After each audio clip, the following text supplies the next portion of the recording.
Oh shit, I didn't put my light on. Alright. Greetings, good morning, good afternoon, good evening, good night, everyone. Welcome to the stream. Yeah. Hang on, I want to turn my webcam brightness down a little bit. That'll do. Alright. Welcome to the penultimate episode of Season 1 of the CHECO career in CADILLAC, of course. Yesterday was a bit of a disaster in terms of mood. For some reason yesterday, I was stinking up the gaff. I was driving pretty poorly. I was racing bad. I kept crashing. And we still managed to come away with 2 top 6s. So, it's actually very good still. Of course, yesterday as well, it saw our title challenge wither away. It was never really on, let's be honest, but now it's like officially it's done. We are nearly 100 points behind Lando Norris. Today, though, we have Brazil and Las Vegas.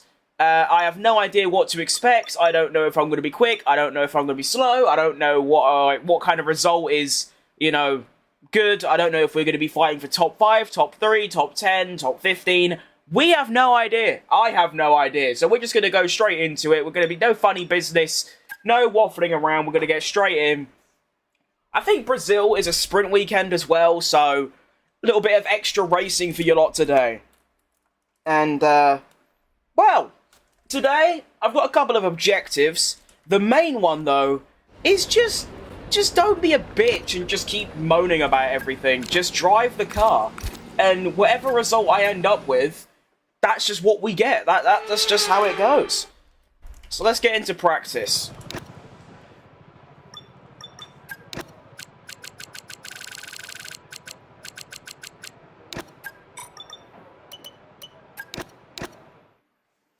And this could be quite fascinating because, I mean, to be fair, it was the same with Texas and Mexico. I have never driven at Brazil or Vegas on this year's game. It's not going to be any different, I assume, from last year, so by the time quali comes around, I should be, quick. But yeah, I have no idea what to expect today, so let's just go in and see what happens. Right, well, I'm already noticing something. Oh, never mind. I thought my game was bugged because I couldn't turn on overtake or my wheel was broken. But, no, it's because I'm doing fuel management. That makes sense.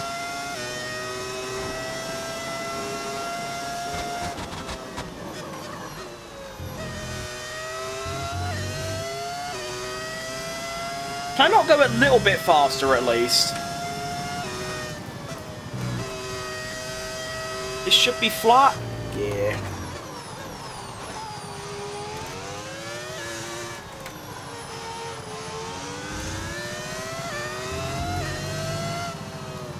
I mean, the fact I can't even get ahead of Delta time is a little bit concerning. But I'm very far off it.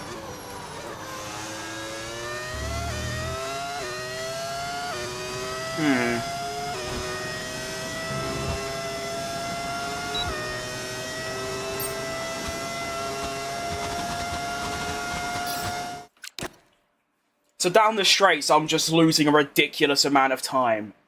Okay. What downforce am I running currently? I'm using... See, I feel like that's pretty high. We'll just keep going. I might have to change the, Don't I get a set of hard tyres? Yeah, I do. Okay. Where's... Oh, there we go. No! I want the hard tyres. Thank you.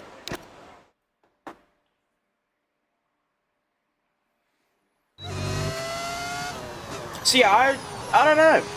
I mean, I felt like an okay lap. It's just the fact I was, half a second down, and I lost half a second down the straight.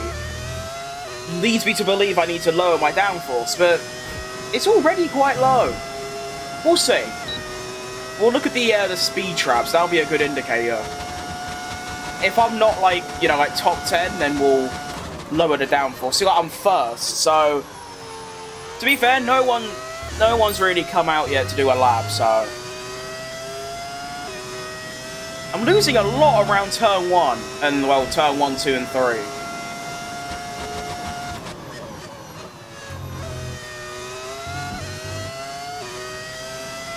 Intriguing. What are you eating? Just some mint. My breath reeks even after brushing my teeth. Sorry, I shouldn't be eating on camera, to be fair. Or talking while chewing. That's bad manners.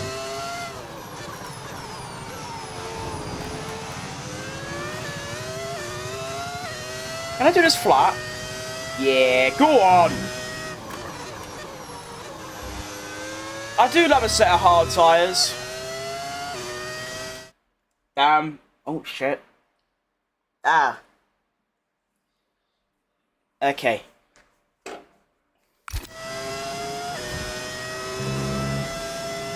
Yeah, I am really slow, I think. I don't know. I don't know what to think. To be fair, I'm doing 330 kph. That is a lot. I think the game's just bugged. As in, like, it's just telling me to go way faster than I can. This will still be good, though, even though I'm slow, according to the game. It'll be good to, you know, get the tyre wear and the fuel usage and all that bollocks so that I'm actually on a good strategy. Don't choke on the mint whilst flying through the corners. Yeah, I'll try not to. That's a very good point. That is probably a thing, though. I mean, if you're driving too fast, you, like, swallow your own tongue or something.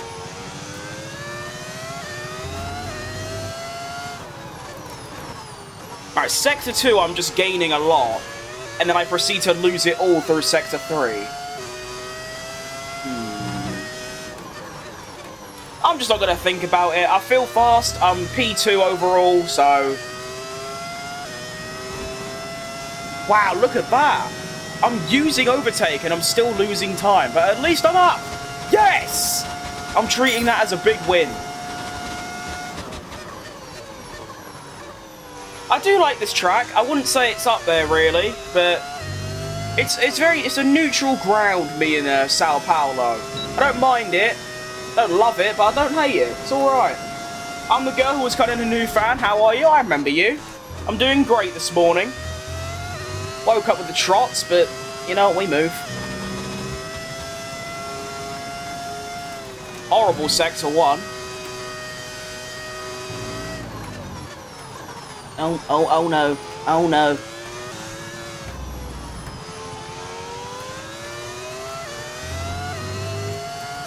What was the sector... No, what was this thing? Oh, yeah, my tyre wear. What's my tyre wear? Ah, dead. Ah, it's not too bad. It's like 3% a lap. That's reasonable.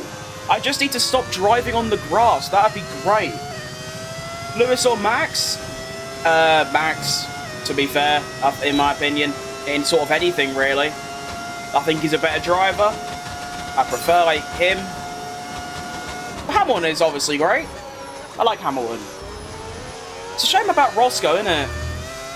I was quite sad about that. Let's hope he pulls through. Nice for Verstappen in the background, thanks, mate. He still, like, won't leave. I'm gonna have to give him a cease and desist or, like, a restraining order or something. He just won't go.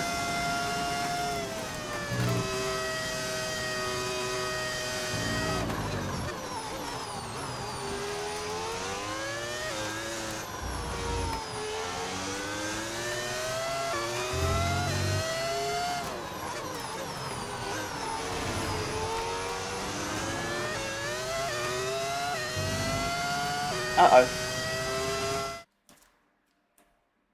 You're looking forward to Cadillac joining. Oh, there are a few things in life that I could, like, wait less for.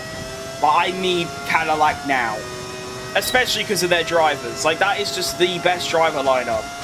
Not even, I mean, obviously, it's not just, I mean, they're probably not the best driver pairing. You know, the two best second drivers in history, but they're probably, you know, my two favourite drivers currently not in F1. Can I ask where you get the Max in the background? Of course you can. It was literally just on Amazon. I just searched Max Verstappen cardboard cutout, and there he was for like £30. And it was the only one of, like, him. The rest of them were, like, him in, like, you know, actual, like, business suits and other drivers in just casual outfits. That was the only one where he was, like, in Formula 1. And, I think it's from, like, 2016, so that is, like, prepubescent Max Verstappen behind me. I'm older than the Max Verstappen portrayed in the behind me, which is quite insane.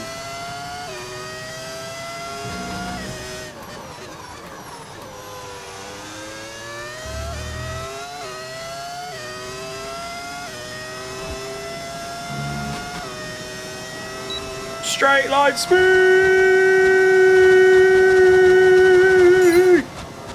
I'm gonna do one more lap, purely because I want to see, like, how fast I can go down that straight. I reckon I can hit like 350 if I use overtake throughout the whole thing. I want to try that. That could be fun. You're at F1 Masterclass? I love Max. Me too. He's great. I like every driver, but Max, Leclerc, Norris, Behrman, I like to see them do well more than others.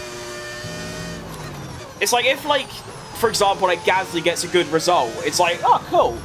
Whereas if, like, Max gets a good result, or any of the other drivers I listed, it's like, oh, well done, mate, that's great, good for you. I like every driver.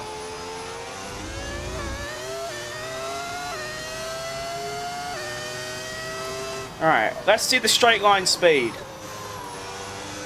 And go. Welcome back, Ali. Another day, and of course Ali's here. 330, 340, 345 I got to. That's not bad. Oh, no, actually, no, it was 344.52. Yeah, sure. I like him too, but Max is just special. He is. I know it's like recency bias, and I haven't watched F1. Well, obviously, I've watched every single race. But live, and like qualifyings and practices, I've only watched from 2021 onwards, but I would put Verstappen in at least the top 7 of all time.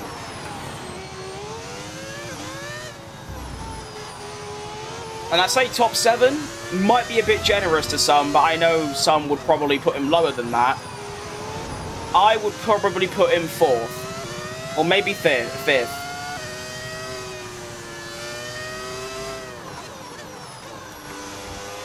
I've got worn soft tyres, so I'm not going to do the lap time they expect me to, but we'll give it a good crack anyway.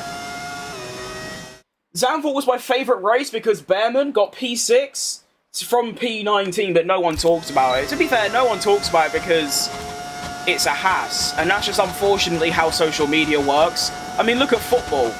They only speak about Man United, even though they are horrific. That's all they go on about. If Ollie Behrman did that in a Red Bull, they wouldn't be saying, oh, he shouldn't have been P16 in the first place, or P19, wherever it was. They'd just be saying, oh, what a race, because he drives for a big team. You're right, Archie. And my prediction was right. I am nowhere near the anticipated lap time that they want me to do. But I'm on old softs. What do you expect from me?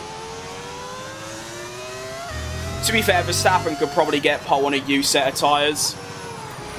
I think he did that a couple times in 2023 when he had just the greatest car ever.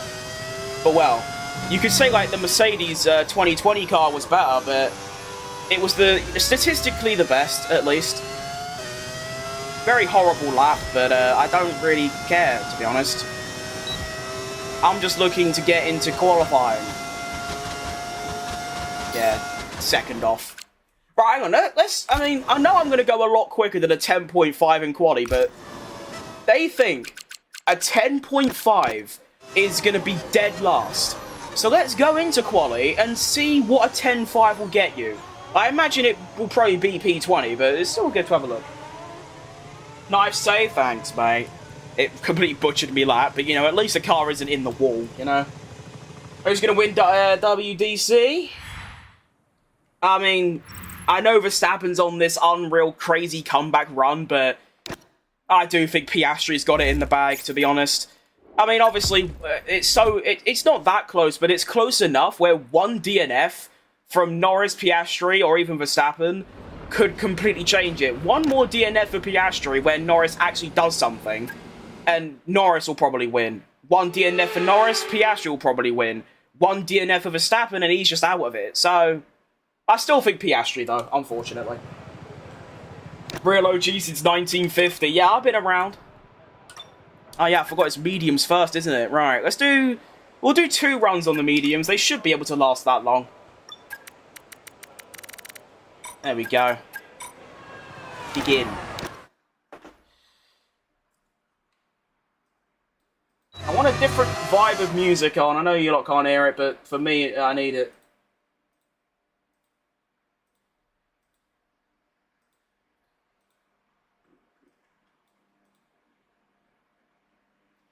Hey, if you follow me, I'll follow you back. Well, I decline. Does anyone remember Mixer, that old streaming platform that Microsoft had? I did on there, follow for like a year straight, got up to 1,000 followers, got partnered, and then it shut down and they banned me for like follower trading. I always remember there was this one channel where everyone would go to and you just spam follow for follow and everyone would just, you know, you'd like, oh, you follow you back, oh yeah. And you'll just keep following each other until everyone just had, like, loads of followers. And then they banned everyone. I miss Mixer. That's how long I've been streaming for. That I used to stream on Mixer.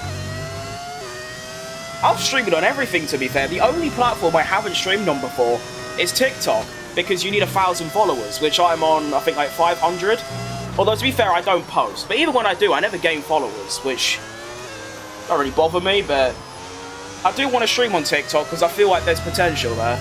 Yeah, I've done everything. I've done Twitch, Kick, YouTube is what I'm doing now. I've done Twitter, I've done Facebook, I've done, like I said, Mixer. I've done everything.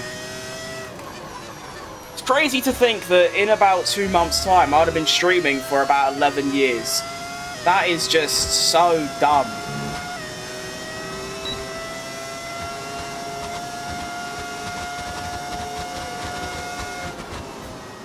Okay, top 9. Not bad.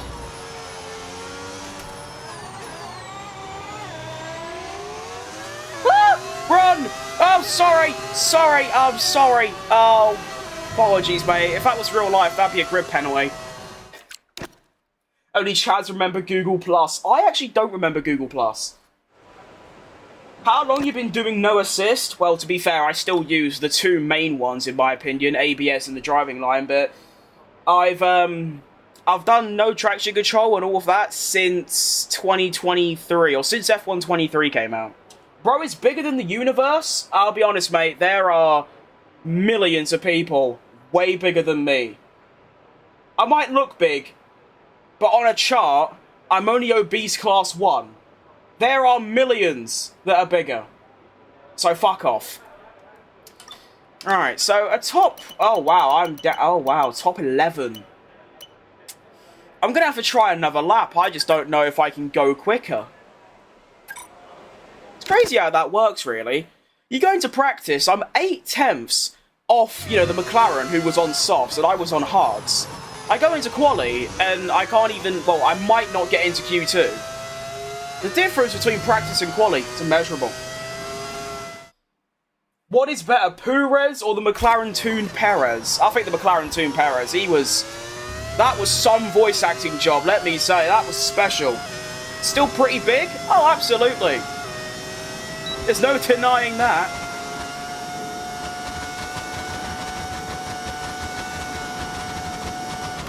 But it ain't a bad thing, and it shouldn't bother any of you, because You don't even know me, so why do you care?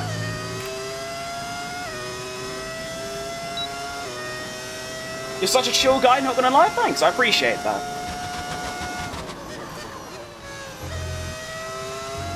I've tried to be a bit more chill. I used to be an absolute nutcase in my streams and videos from a little while ago.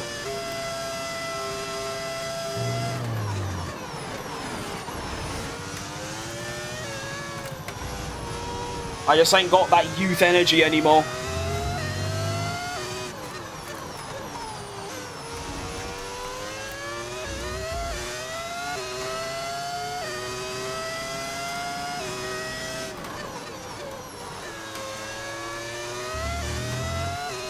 I've managed to recover some lap time somehow, but I fear I'm going to start losing it because I don't have enough overtake. Oh, it's going down! Please! Give me some improvement! Okay, we managed to find 800ths. Is it enough? Yes, it is. Okay, we're through. Decent.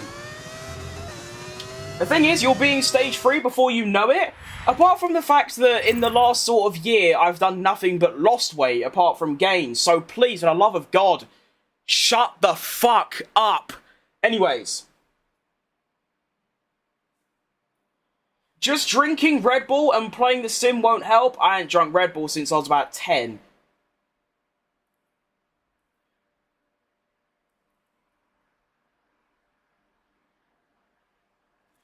If you start karting at 13, dream over. To be fair, that didn't stop Nicholas Latifi. That's actually so impressive. The fact he started racing 6 years, or even more than 6 years older and later than all of the others, and he still got there. I know he was bad, but he got there, which is the main thing.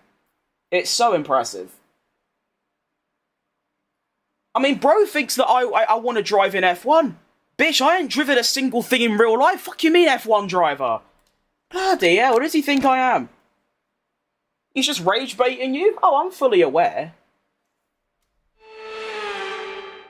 I get called overweight in some form about, what, 10 times a day? So, I don't know. When I first saw this guy, I saw...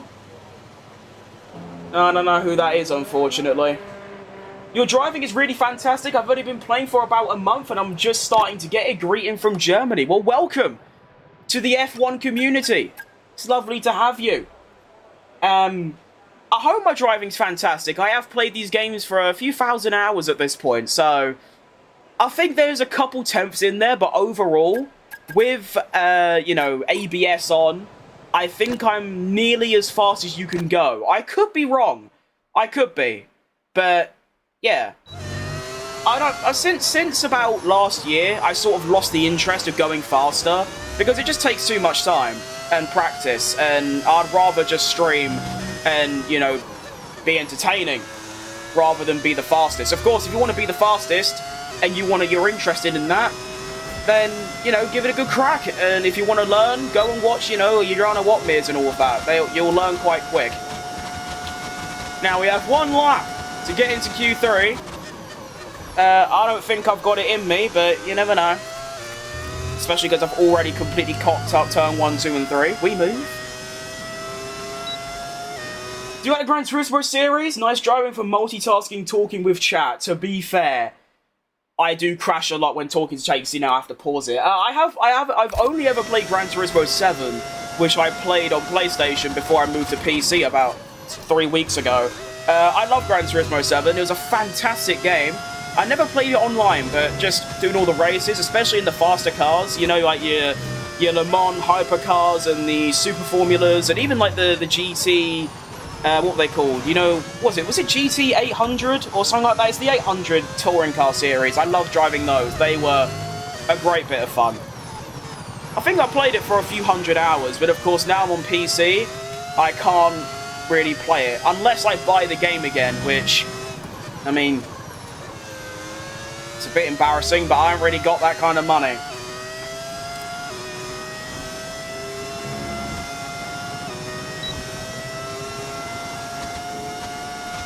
Alright, I have put in a 1 minute 8, 7.8. What's that going to give me? 13th, yeah. To be fair, that was what I was expecting. I don't really have pace around here. What AI level do you play? I play 110, my friend. Leave the weirdos, just do you. Well, there's nothing wrong with just saying I'm overweight, because it's true.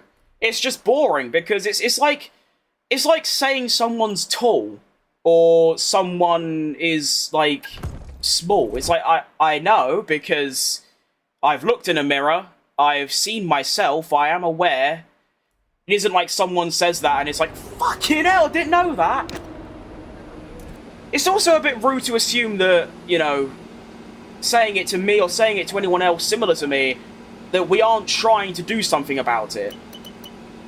They genuinely think that I'm just sat here and just withering away trying to do nothing.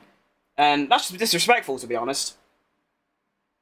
It takes so much time perfecting each corner, each split second. Yeah, it does. I mean, you mess up one corner by even, like, an inch, and you lose, like, a tenth.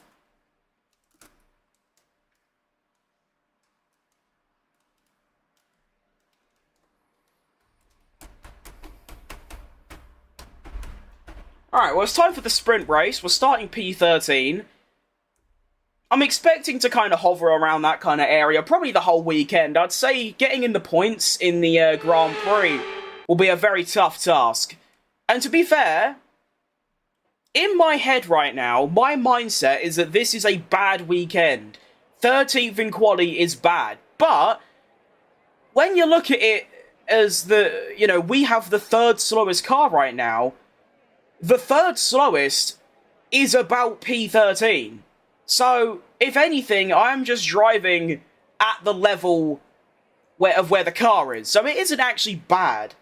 It's just I'm so used to overperforming that when I perform normally, it seems bad, but it's not.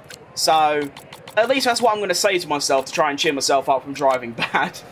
Alright, well, we have a sprint race. Honestly, I think I might up my downforce. No.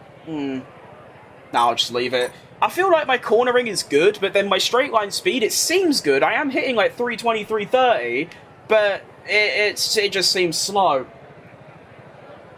Do you do F1 lobbies with viewers? Not right now, no. I have thought about it, like definitely considered it.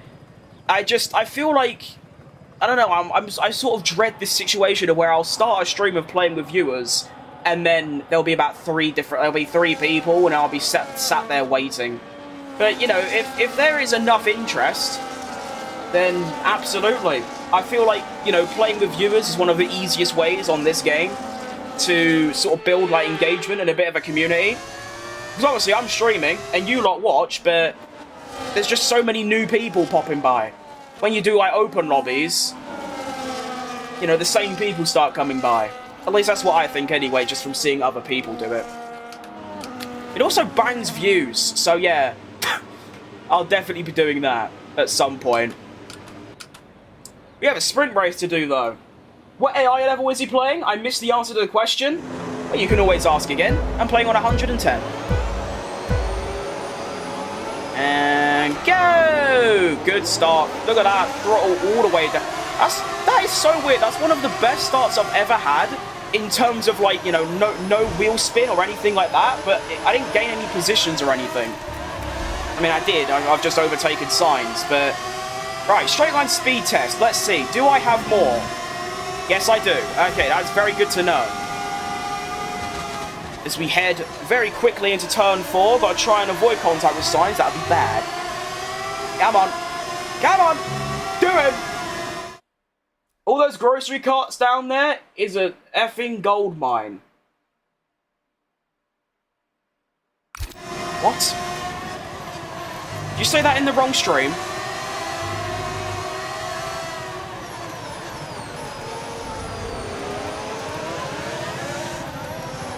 Go on then. Go on, have him. It's only Stroll, for God's sake. We should be able to get past him. Nice, good move. Right, a Christmas miracle for this race would be to get ahead of my teammate. Because, yeah, that would just feel good, but... I don't know. Lovely launch, thanks Jared. Shout out Jared Bowen, by the way, my favourite footballer. And you've got the same first name. That's great.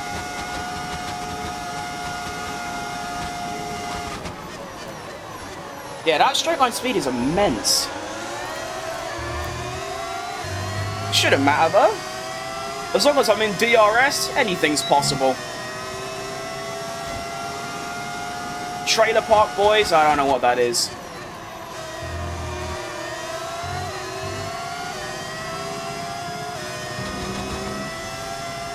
I don't know who that McLaren in the lead is, but they are gone. They've already put about 3 seconds between them and second, which is also a McLaren. Finally, McLaren showing that they have the fastest car. They've had the fastest car for the whole season, and yet somehow they're never really at the top. Last couple races, though, they have been, so, you know, at least they're finally showing it.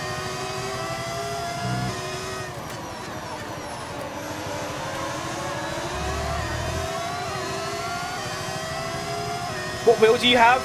Thrustmaster T300 base and a Thrustmaster open wheel add-on wheel. I've had it for about 5 years now. It's never gone wrong. I've had a couple little issues, but, you know, usually just unplug it and plug it back in fixes it. It's just, you know, the material started falling off and there's all tape on it, so that's why I've got the little, you know, the goal at the top of the screen. Because I'm not obviously like begging people to donate, but it's just, people do donate, and I'm so thankful for that, but rather than just me pocketing it, I thought I'd actually put it towards something to make the stream better. Because good start on me, well done, dickhead. I do wonder how much faster I would be if I had like a top range wheel, and is there actually a performance difference between them? And also if I had like an actual like rig. Because right now, I'm just sat in a swivel chair that was 20 quid on Amazon. And it obviously moves around. So I'm thinking, if I had, like, an actual rig, would I be much faster? I suppose that will just have to stay to curiosity, because I ain't got that kind of money. They fixed the AI yet? I don't know what you mean by fix, but they haven't changed them, so I guess that could be my answer.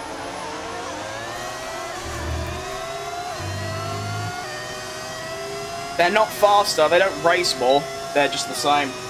You sound like you should do F1 commentary. I would love to do F1 commentary. In fact, I would love to do commentary on anything. I am interested in quite a lot of things, like properly interested, not just like I watch it every now and again. Football, F1, darts, a couple of, you know, other games that I watch and play more than this. I just don't really know. Actually, I remember someone did tell me about DHL do a thing where like they trial people or something. I might give it a go at some point. And funny enough, you're not the first person to say that. I have had quite a few people tell me that I should go into commentary. So, maybe give it a crack. Not much of a performance difference, just an immersion difference. Maybe a slight advantage to having more range of a car. Oh, right.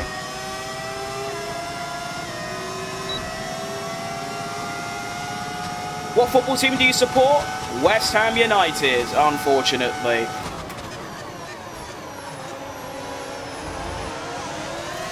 Could be worse, you could be a Wolves supporter.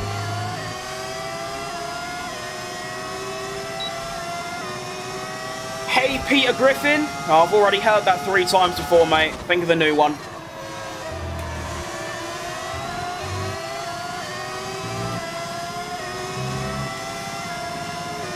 Oh, Sainz is quick. There also seems to be a bit of a stalemate. Yeah, but back to like the wheel topic. I see, like, obviously there are other content creators and, of course, the professionals. They have them, the fanatics, or fanatics, however you say it.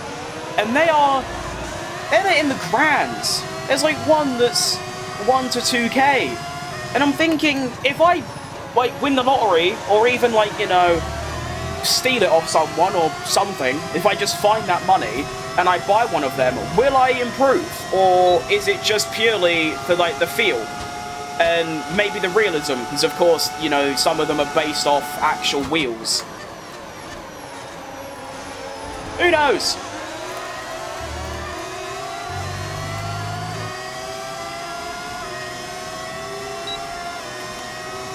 So this is a mod to replace House of Cadillac. That is exactly what it is. You have absolutely nailed it. It is literally... I think it's because the game is a bit new in terms of modding that there isn't one yet, but there is a mod that, you know, you can get Cadillac as a my team. In hindsight, maybe I should have done that, but the reason I didn't is because this career mode is mainly for CHECO, not for Cadillac. It's just I thought, well, I could get Cadillac in the game, that would be a plus. There is a my team that you can get of Cadillac that is really good and well made, and you get, you know, race suits, a livery, all that bollocks. It's just, if I do a my team, on this year's game at least, I can't have Perez in the car because, of course, now, rather than making a custom driver and being an owner and a driver, you are just an owner and you sign 2 actual drivers, and of course Perez isn't a driver on the game, so, yeah. What do the gloves do? They stop my wheel melting from sweat. I didn't use gloves for first 2 years I owned this wheel, maybe a bit more, and, well, because of that, the wheel is now a bit ruined.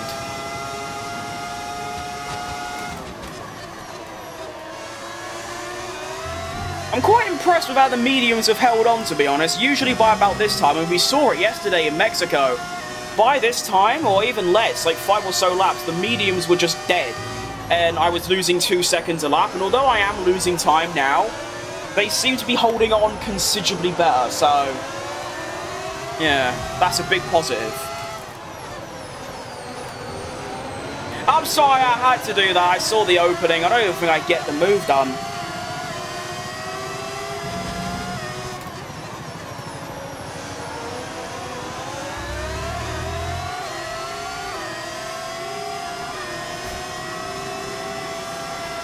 I saw the little gap, and if you go for a gap that no longer exists, you're no longer a racing driver or something along those lines.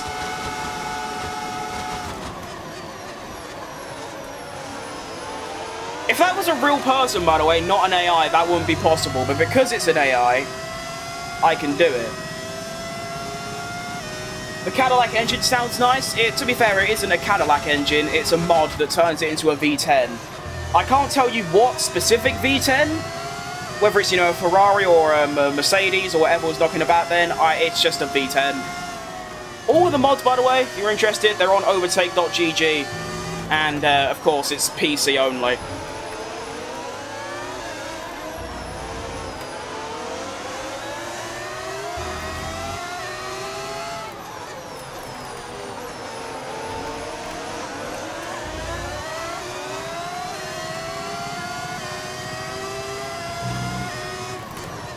I know that, like, if there wasn't DRS, I'd probably be, like, very low down, but I'm actually quite happy with the pace. I don't mind it.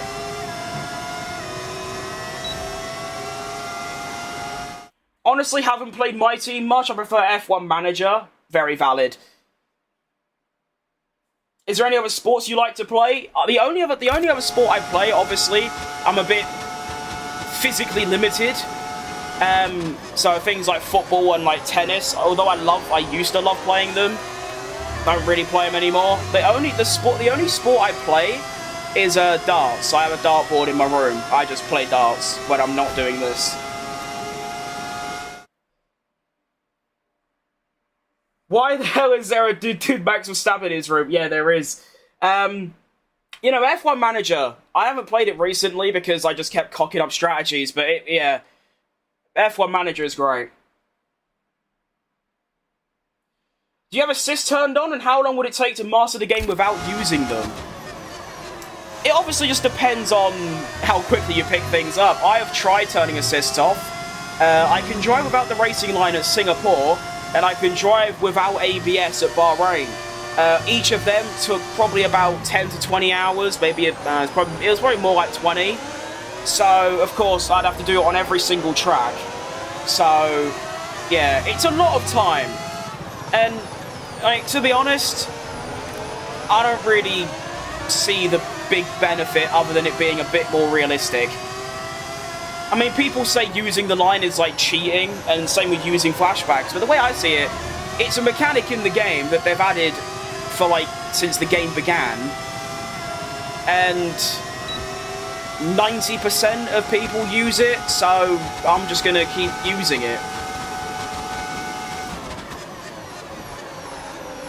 There might come a time where I genuinely sit down and think, right, let's learn these things, but right now, at least for the next few months, I don't see any chance. If I was differently minded, I had a different mindset, then yeah, I could do it. But the thing with me is that in my whole life, pretty much, if there's anything new I'm trying to learn, if I can't do it within maybe a day, I just give up permanently. So yeah, it's because of that mindset I can't really do it. But it doesn't bother me not being able to drive with ABS off and needing the racing line. It doesn't bother me. It's just, it bothers a load of random people, and I don't really know why. Because I'm just playing the game how I want to, and people get really disturbed by that. It's like I always say, if you hate the fact I use the line, or I use flashbacks every now and again, just go and watch someone that doesn't use the assist, you know what I mean? It's very simple. I don't know about ABS, but I have crippling IBS, that is crazy. Does it curve left or right? I don't know what that means, to be honest. Bunting all the way? Oh yeah. We like Stephen Bunting. My favourite player is Gerwin Price, but we like Stephen Bunting.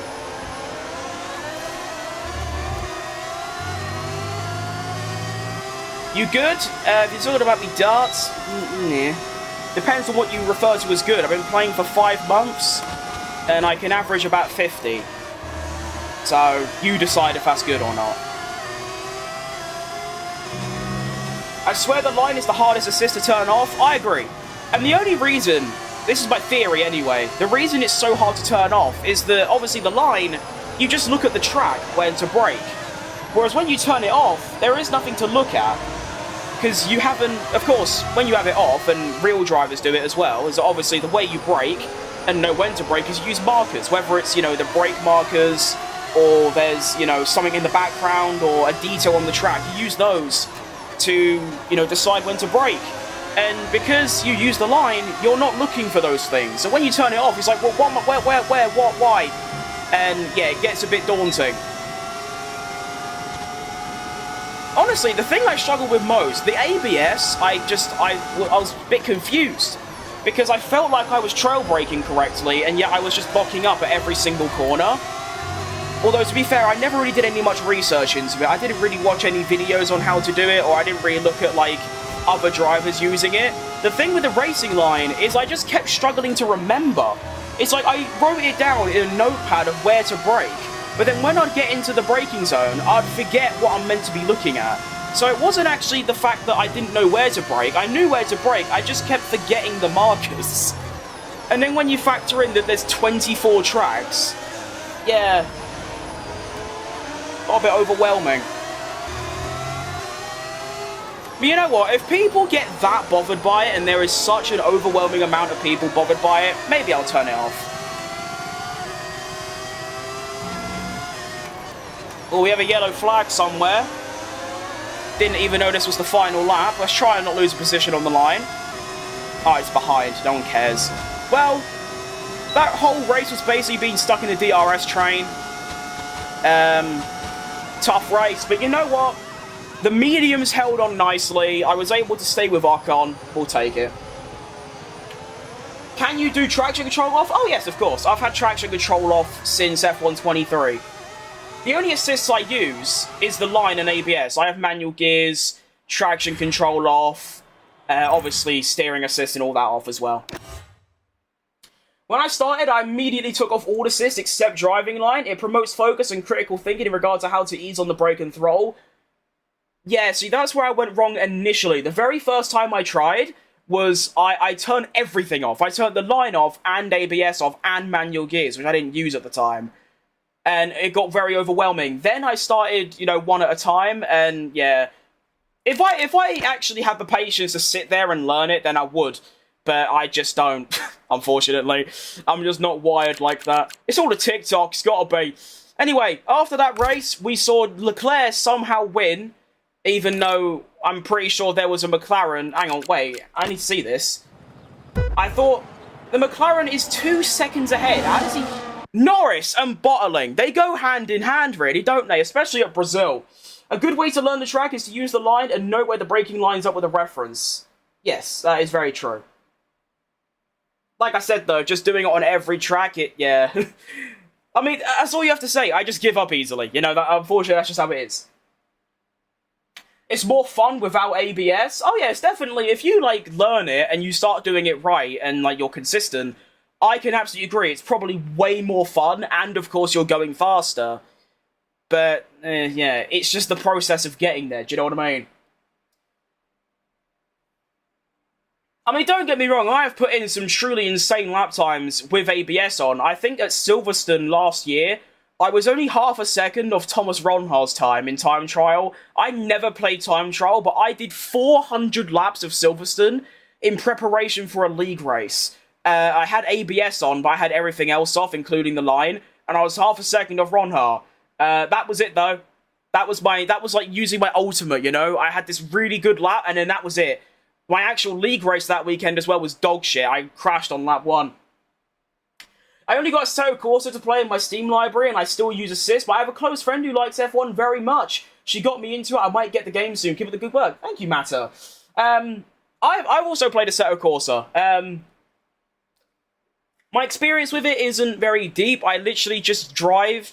I drove the Le Mans hypercar, I think it was the Audi, around the Nordschleife, and that was it. But I had all assists off, and I was actually able to do it consistently, so it's definitely doable. Stop playing F1, play F2. No. If you practice the track enough, you can learn when to brake each corner. Absolutely. It's just about practice. You put in the time, eventually you'll get it. I just don't want to invest the time. You ask anyone else, they'll be like, yeah, I'll do it, but I'm just, yeah. I wanted to practice for like 2 hours, and it came to me when the brake in F1 is just muscle memory. It is. Why play F2 when F1 exists? I personally believe it's not possible to learn all 24 tracks without the line. I can just master most of them or my favourite. I also agree. I feel like I could do at least half, and the ones I really enjoy. So I could probably do Spa, Jeddah, Singapore, Vegas, Baku, but going onto tracks I dislike, you know, like Spain, Hungary, Texas, Abu Dhabi, Qatar, it'll probably be a bit more tricky. I'm an iRacing fanboy, I mainly do GT3. I need to play iRacing, I've never played it before. I mean, of course, I never used to play it because I was always on PlayStation, but now I'm on PC, I can definitely give it a go. I mean, obviously, iRacing is like the #1 actual sim racer. This is more of an arcade game.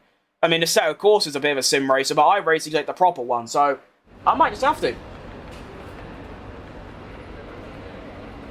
Put your processor state to 70 to 100 if the computer sucks. So my computer is really good, man. I'm playing on the highest graphics settings, with the highest stream settings, because I'm streaming on the same PC, on 140 FPS, and it runs perfectly fine. My PC's great.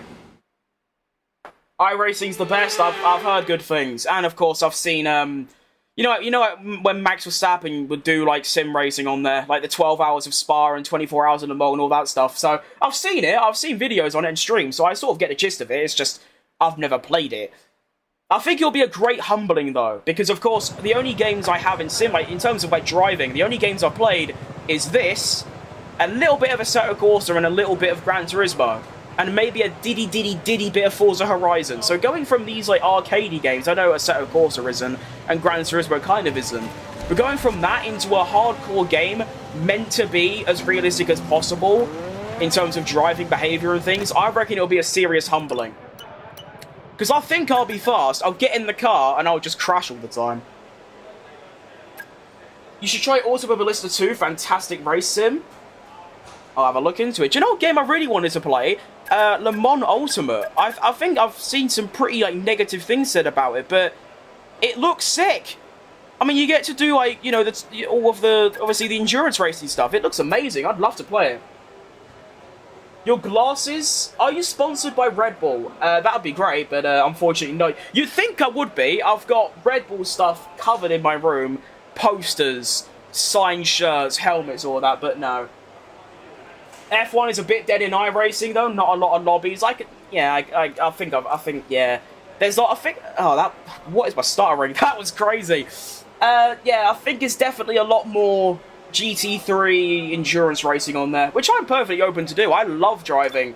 I know Gran Turismo 7's different, but my favourite thing on GT7 was driving in the touring cars, like 800 and 700, and just driving. They were the most fun I've had. They were more fun than this. He said he would do some racing on that over real life because it's so real and safer. He does both, to be fair. That man, I know it's been said, but he quite literally lives and breathes racing. People think that, you know, he's thinking about a title charge. No, he's thinking about going home and driving on his sim, and then isn't this weekend, isn't he doing an endurance race? Not an endurance race, but he's doing a GT3 race, because he done one at the Nordschleife. I think he's doing another one, isn't he? Can you show us a throw of darts? Maybe not exactly now, because my camera's fixed, but maybe I could set that up. I mean, hey, I've got a spare camera. Maybe I could rig that up to my board over there.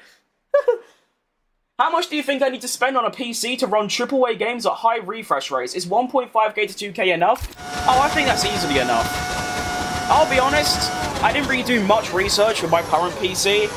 I think it was around the 1.5K area. But this PC, I can tell you the parts of it. It runs every game that I mean, the games I've played on it include this, Apex Legends, a couple of Assassin's Creeds, and they can run at like 150 FPS or 60 FPS on the highest graphic settings without any real issue. So, yeah, I think my PC might be a bit overkill, but at the same time, it's better to be over than under.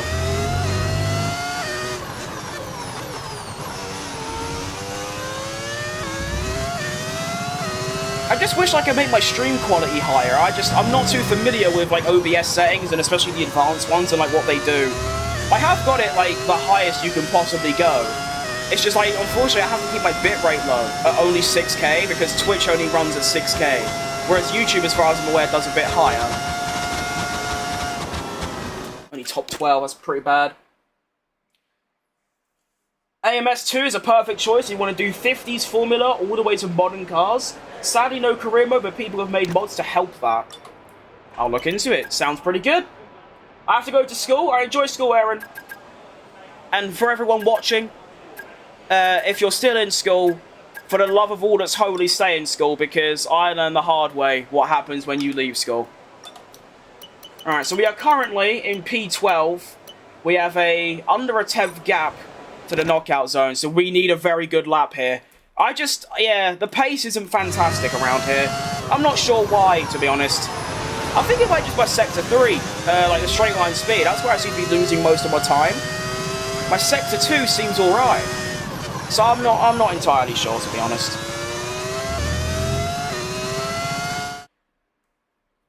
Yeah, he did one at 24 hours. I need to check about the most recent one coming up. You enjoy school, but not PE. Oh no, I hated school. That's why I left school, but... Well, no, I didn't... Yeah. Oh, I love PE. PE was great. I mean, don't get me wrong, I was still overweight back then. Like 7 odd years ago, but... I don't know, I think I was about 100 kilos when I was about 13, 14. And then when I got to 17, actually no, 18, I was 130. And now I'm down to 110. So, yeah. I'm basically just not eating, going for the odd walk and just letting it naturally happen. Rather than, like, you know, try-harding it.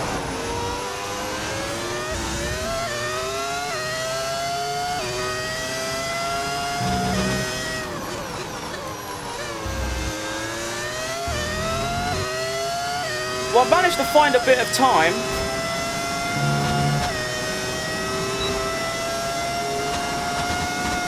But is it enough? Let's see. Come on, 2 attempts. That is good time gain. Come on. He's done it. He's through. Logitech just came out with a new DD wheelbase. There's only 300. I don't think that's bad. I think that was a similar price to my wheelbase when it came out. I don't know, how much is a T300 Thrustmaster nowadays? Because I know it's old, but obviously it still keeps up. It's a wheelbase. It doesn't do much. It shakes. Once I upgrade my PC, I've got to try sim racing. It looks so much fun. I think some games like GTA have mods that allow support with the wheel. Probably. I haven't really looked into that. I have played GTA, but nothing like that. But yeah, no, I've had this wheel and like sim racing, like being able to drive things, for about 4 years. And I remember before I had a wheel, I used to think like how incredible it would be to be able to like actually drive, because I was what, like 16, 15 back then, and I had never driven anything in real life. I still haven't driven anything in real life. And now I can, you know, drive cars, whether it's, you know, racing, whether it's just driving like a lorry or something in like Euro Truck Simulator. It's an absolutely fantastic investment. It's great fun. In the wet, you've got to be fearless like Ayrton Senna. I'm fearless in the wet. I just don't have any talent, so I'm just slow. So, yeah, it don't really work. What setup do you use for streaming? I was considering doing the same thing as you, but I don't know where to start in terms of gear. Well, it's just my PC, which I can't really be bothered right now, but eventually I will write down a list of all the parts, and then I can just show you lot rather than having to say each thing. It's just a PC, a monitor with a wheel. Obviously, if you're not planning on doing sim race, you don't need the wheel and stuff, just the monitor. And then I've just got the microphone, which is a blue Yeti X on a tripod. And then I've got a brand new, I got it like yesterday, it's an Elgato Facecam Mark II. And then I've got some random studio light. It's just to get a bit of brightness, and that's about it, really. I mean, I have a whole second computer, but that is literally just a re-chat that I've had for years. It used to be my streaming PC, but now I've got this, so it's a bit of an upgrade. Sim racing would be some great cardio, depending on your wheel force and setup. Yeah, to be fair, my arms are knackered from racing every single day. So, in a way, it is actually not bad exercise, yeah. Something I'd recommend just a break from racing games is Euro Truck American Sim, solid games with a wheel. I have played them, they're great. Does it have pressure sensors? I'm not entirely sure what that could mean, but I'd say no. Why haven't you driven anything in real life? Never really got the opportunity to be fair. I mean, I can't really fit in a go-kart, so I've not done that. I haven't driven an actual car because I can't afford one. And that's about it, really. I've never really thought about it. Have you thought of an alternative angle that shows the wheel? Yeah, actually, funny you've said that, because now I've got a spare camera, because I've got my new one. I was thinking, get a tripod, set up my old camera behind me or something, and it will show an angle of, like, my actual wheel. I think that could be quite good.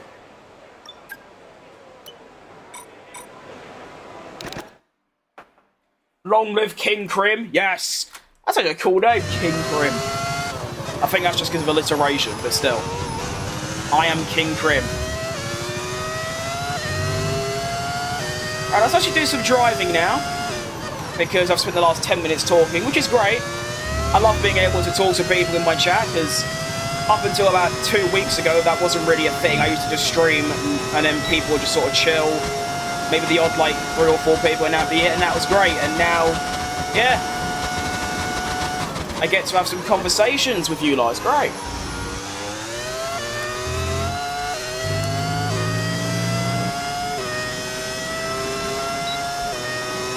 He will do it for next season. I honestly think there's not a bad chance.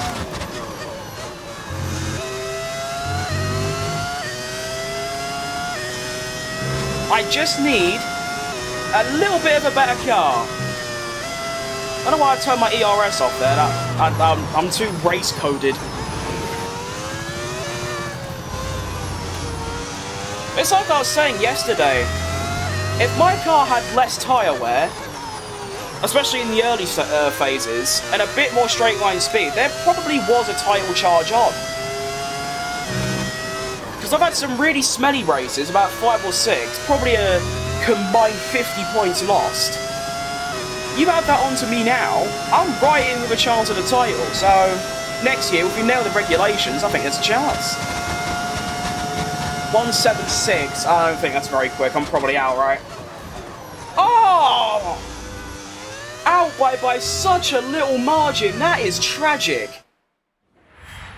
How much by? Ah!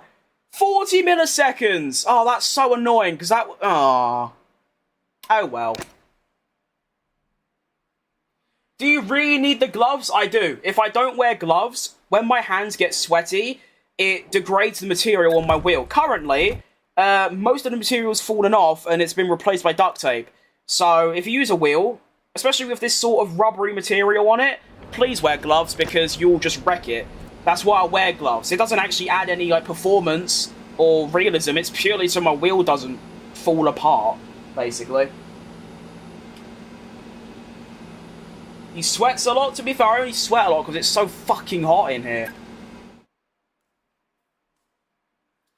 You alright, Dion?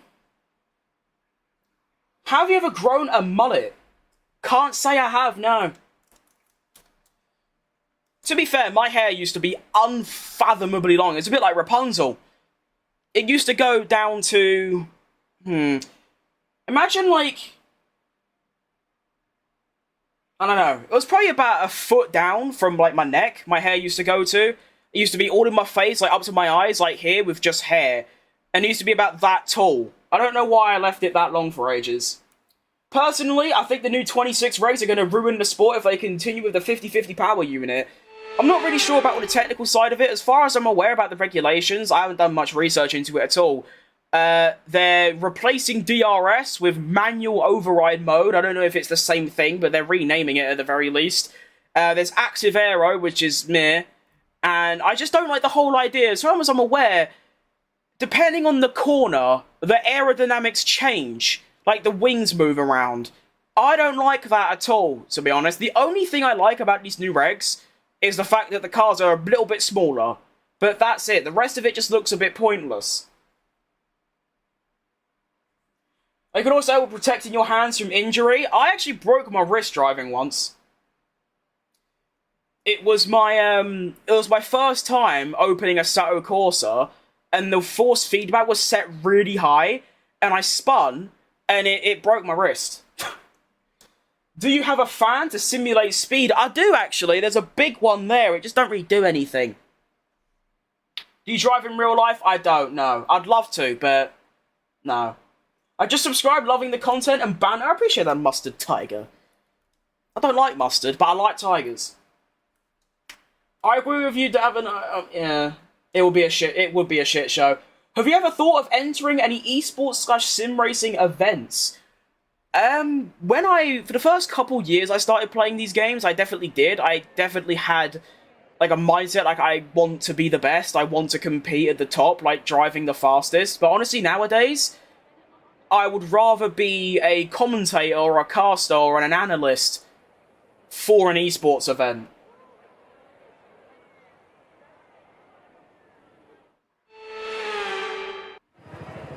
Do you have a pit crew? I don't know. Not in real life, no. I'll tell you what I'd love to be, though. I would love to be able to do a commentary gig for Apex Legends. That would be so... That's like... I prefer that game over this, for some reason. Anyway, we have a Grand Prix to do. It's going to be a one-stopper. But you know what? I know this sounds crazy. I'm going to be doing a two-stopper. Purely because my tyres aren't going to last that long. So, we're going to do this. How can I make this work? Okay, we'll do 12 on the medium. And then we'll do 16 on...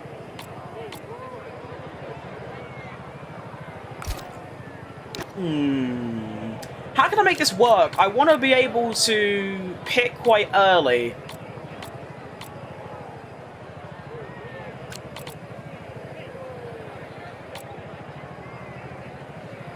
What's the old strategy? 12, 9, 15.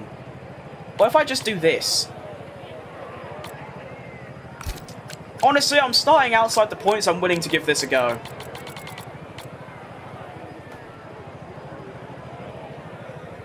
you broke a wrist on the wheel. How long did it last? Did you get a cast? I did. It was... I forgot really. I think it was like 3 months. It was really bad. You're a great commentator for a race event? That would be really cool. Maybe one day. To be fair, all I really have to do is just commentate over the current like F1 races. That's what I used to do. I used to do watch-alongs of Grand Prix. I can just start doing that again, commentate them like actual races, and then hopefully just get seen by someone. Did you know that AI doesn't simulate carcass tyre temp? They only have surface. So you're at a disadvantage if you choose to simulate both. I didn't know that. Is that true? You have the voice and the knowledge, you should pursue that. It's crazy how many people say I should do that. Like, not even people related to F1, even like some like long distance friends that I've only spoke to a couple of times say that. Like, is there just something in my voice that like just says I should be a commentator? Because so many people say that, it's incredible. But if that is true, can I see what I currently have? I've got surface and carcass. So is that the reason why after about 5 laps my tyres are just dead? Make me a strategist? If you give me a good strategy, absolutely. You do have a commentator voice, unlike that new Canadian twat from F1 show James... Oh, James Hinchcliffe. I don't think he's that bad. To be fair, my standard of commentary is very low. A bit like my standards with everything is a bit low. I mean, I think they're all great. I think my favourite pundit, I mean... I was going to say Jensen Button, but he isn't really a commentator. He's more of just like a pundit who interviews people and gives his opinion. I like David Coulthard. He's a great commentator. He does commentate sometimes. Will Buxton. I used to love Will Buxton. Unfortunately, he's on to IndyCar now, isn't he? You've got the energy. I think that's the only thing going for me. It's the English accent. To be fair, English accents... is a pretty good one. I mean, to be fair, it's not just English. I'd say, what is my accent? I don't think I have a proper accent. You know, like, obviously you've got, like, your Newcastle accent, your Manchester accent, you've got North London. There are accents in pretty much every 10 miles of, you know, each English town, but I don't really have one. My accent is completely different to all my family members. All my family grew up in East London, including me, but I don't have an East London accent. I think it's just... it's a little bit posh, with a little bit of just English. Alright, I think we should get into a race. I think that's a good idea. I like the strategy. It's worth a gamble, considering, well, I'm in P10. I mean, I don't really care about 1 point. I might as well gamble it for a chance of a high points finish. Peace out. I'll see you interview Max Verstappen one day. That would be incredible, really. But thank you for stopping by, Hood Poetry. I like a bit of poetry. Button is great, and Buxton. Yeah, Will Buxton was my favourite pundit. I used to use a VPN on F1 TV just so I could watch his commentary, because it was so much clearer of, like, Croft and Brundle and Chandok. The thing is, I'm sure they're great human beings, but at the end of the day, they just spout so much bollocks.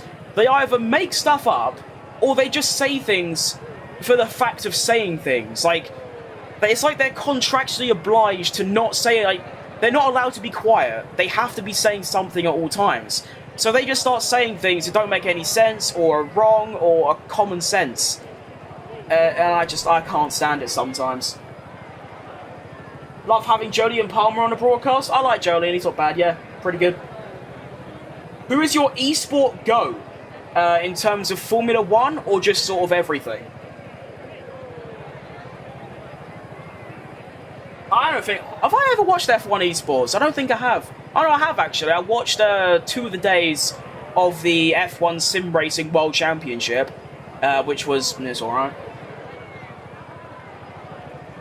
They were proper drivers, to be fair. I mean, I wouldn't... Jolyon wasn't that great. But hey, didn't Jolyon Palmer win GP2? There aren't many that can say they've done that.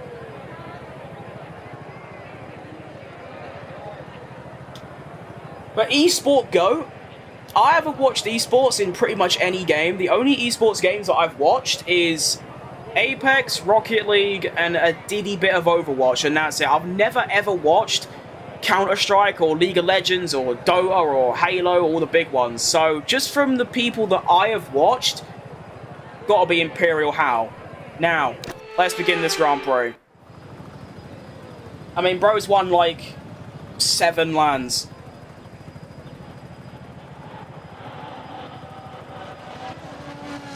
Never would have thought that an F1 stream would end up talking about, you know, my other half. Palmer has a driver insight. To be fair, he might have not been very good in F1, but he got to F1, so he's going to have the insight. Yeah, I like Joe. I also like, is it Paul de Resta? I don't think it's Paul de Resta I'm thinking of. I think it's another one. I can't think of his name, though. There is someone else. Anthony Davidson, that's him. I didn't mind him. He's alright. Punditry equals talking bullshit. Happens here in Australia also, but don't mind it. It makes interesting and starts discussions. Yeah, I think that's the point of punditry, really. It's to sort of get a reaction. Good afternoon, mate. How are you? I am fantastic. I woke up with the shits, but, you know, at least I got up. Usually I just stay in bed for 6 hours. And it's going great. Hope you're doing great as well. Now, Brazilian Grand Prix. We're on an alternate strategy. I have no idea if it's going to work or not, but we're going to give it a good crack. It's another good start. It might just be the fact I'm going uphill that makes my start like this. And we listen to the V10s roar away as we get around turn numero uno. And then we go through numero dos, and then we go through numero tres. There's a little chance on Hulkenberg here, I reckon. And Alonso. That Aston Martin livery looks different. Why has it got a bit of white on it? That was very close. That was a bit like Alex Albon in Canada. Go on! Hang on. Karun. Yeah, I don't like Karun, to be honest. What's your favourite F1 decal job? Mine is the Red Bull ones because of the striking colours. If I'm allowed to say of, like, all time, my favourite looking car is the 2019 Toro Rosso. I don't know what it is, but that blue, oh, it's fantastic. Nowadays, though, the McLaren Golf livery was fantastic. And probably just, I don't really know. All the liveries nowadays are a bit dead. They're all just sort of a bit bland. I like Sauber's because of the green. My favourite colour is green. Actually, no, it isn't. It was green. My whole bedroom used to be painted lime green. And then I realised it was shit, so I made it white. Yeah, I think Sauber's probably the best, but it's like the best of a bad bunch right now. All the liveries are a bit smelly.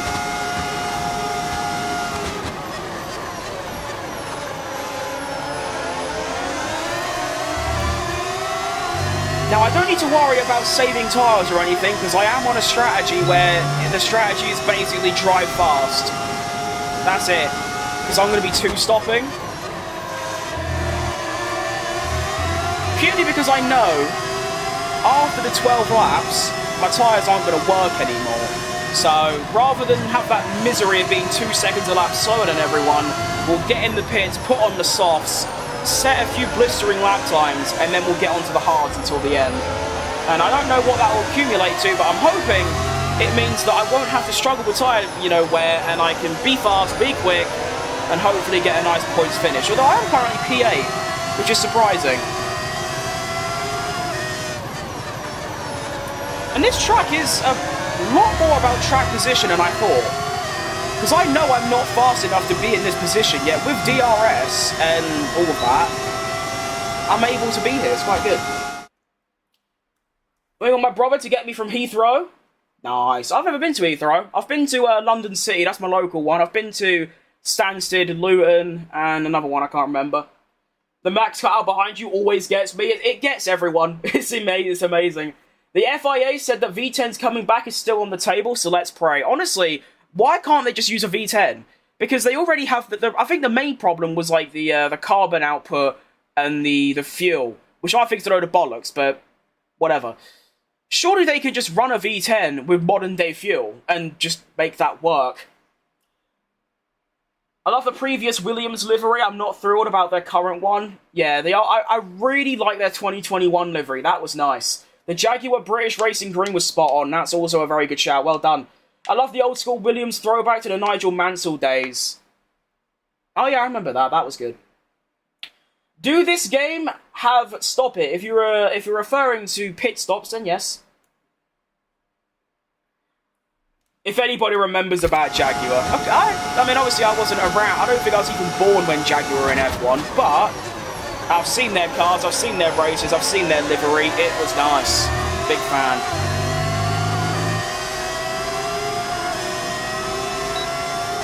Do you do neck training? I can't say I do. No. That's a good question. But, no. I do a lot of stomach training, though.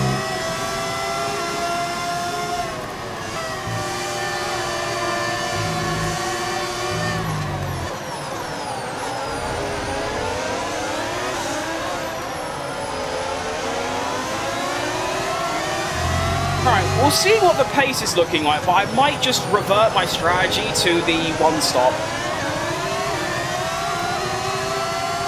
If I could just stably sit in PA, is stably a word? Whatever, you know what I mean? If I could just stay in PA and the tyre wear's okay and the pace is fine, I will just stick to the one-stop. It's just, I don't think that's going to happen. There might be an outside move on Alex Albon here. Come on! Overtaking in Brazil, you've never seen the likes before. Go on, girl! The Cadillac 001, I think is what we'll call the chassis. Decent move. Go on. Better get her in price. Go on! They yap about the carbon output and then put the cars on jumbo jets and the teams on private jets. They do that. I don't really know. It's obviously it's for a good cause. But I don't want to really get into it because of the difference of opinion that everyone will have. But I feel the whole like carbon dioxide is killing the planet and F1 being all sustainable is just such an overreaction.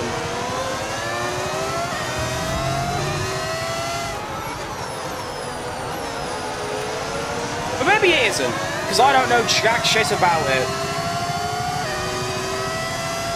I just feel like surely they can just get a V10 or a V8, the things that we want, and just also make them happy and keep it all the sustainable and bollocks. I think that's, you know, I'm sure they can come up with a compromise.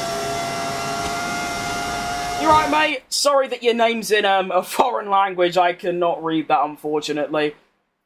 Do some exercise. It will be dangerous for you, but if you go like this, please understand, bro.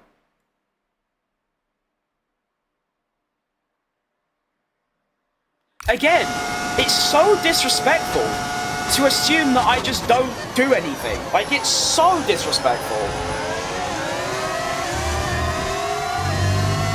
You don't know a single thing about me. All you've seen is my face. You don't know my name, you don't know where I'm from, and you just think that I haven't done anything. Fucking people, man. It's outrageous. It is just outrageous.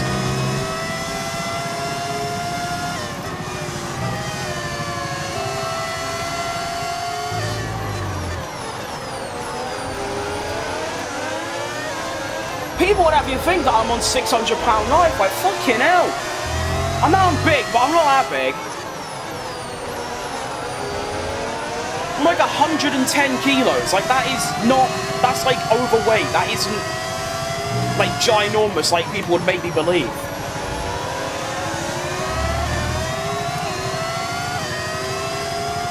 I've lost 10 kilograms in the last month and a half, I think. I know you're from England, well, you got that right.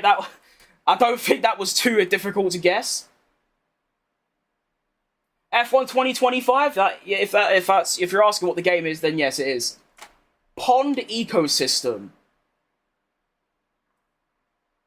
Don't know what that means. Big Smoke White Edition. See, that is kind of funny. Like when someone the other day said, Ayrton send food. Like, if you just come in here and just say, oh, you're fat. Go do some exercise, go to a gym. That's just boring. However, if you say something funny like that, then it's all great. We can have a laugh about it, you know? It's good fun. It's just people are very boring when it comes to that. They don't really, they just sort of just say it to just sort of say it. Whereas you've made a bit of a joke out of it and it's kind of funny. I like that. Keep doing that. To be fair, Big Smoke doesn't wear glasses. Or does he? I don't know, I don't remember. Hope you have a great day, F1 crew. I just stumbled upon your channel. Looks like you're having fun. I'm having a great time. There are a couple bag eggs in terms of like just people being pricks, but you're gonna get that. You know, that's just part and parcel of doing what I'm doing. You know, showing my face on the internet. It's just what happens. But aside from that, yeah, I'm having a great day. I'm having a good race so far. We're in the top 7. Tyres are starting to go a little bit, and we are only halfway through the stint. But as long as I can stay behind Antonelli and stay in his DRS, then yeah, should be good. Go, go, go. I also apologise I have to keep pausing to read chat, but unfortunately this track doesn't have a real straight, so I have to keep pausing. You see Lewis Dog is on life support? Yeah, I was actually quite sad about that. I mean, I don't like Hamilton a whole lot, but I have had many dogs and cats, and I have lost loads of pets, I think like 7 odd. So I know exactly what he probably feels. So yeah, it was really tough to see that. I was quite sad. Big Smoke has glasses? Yeah, I thought so.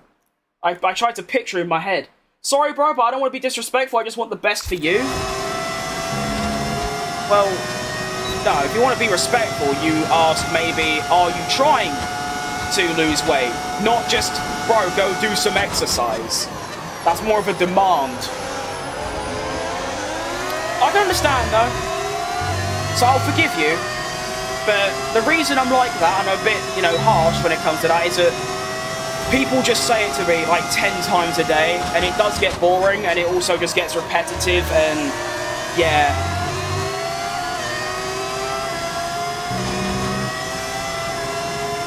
I think 2025 is the same as 24, I agree.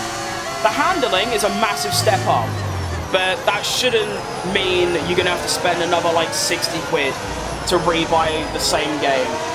Because I know they've done some things with my team, but at the end of the day, it's basically just some more menus. There's nothing with the actual game that's different. It's just more menus that don't really add anything. I guess it's cool that, you know, you can actually be a team owner and sign 2 official drivers and drivers either one. But at the same time, again, that's just not much of an upgrade to be worth the price tag that they're trying to make you pay.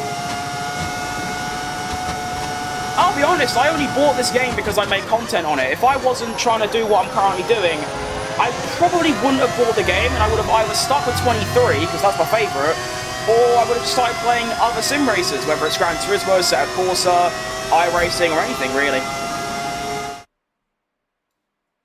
What's your favourite race on the calendar? Probably Spa, to be honest. I would have said Jeddah, but after my Spa race this season in this career mode, I'd say Spa. No classic cars to drive? Oh yeah, that is... They haven't been classic cars for 5 years now, which is kind of crazy. I don't see them ever coming back, to be honest. I'm pretty sure it's something to do with licensing, but at the same time, it can't be that difficult. It also can't cost that much.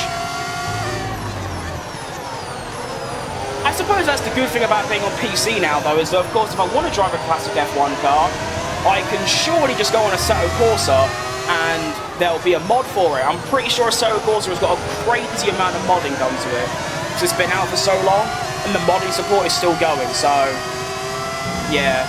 I'd be surprised if classic cars ever come back to the series. Same with tracks. Like, I would bite their arm off. I would do anything to have Hockenheim on this game, because that's my favourite track that, you know, in history, but unfortunately I just don't think that's going to come. In terms of emissions, F1 may improve depending on the way they optimise the fuel mixture. They can upgrade to a V10, but how much more power will you get out of this, out of the current frame rate? Honestly, I don't think the power is going to be that much more. Because currently, they have a V6 with a turbocharger. I'm pretty sure the V10s were just V10s with no turbochargers. The power output would probably be around the same. What is it, like 900 to 1,000 horsepower, something around there? That is ridiculous, by the way. You're great, man. I just want to say sorry. Oh no, it doesn't hurt me at all. Mate, listen. I've been overweight since I was 4 years old. I've been called things. I've called myself things. None of it bothers me. It just gets a bit boring. You know, that's all. But you're one of the good ones. You're alright. Don't worry.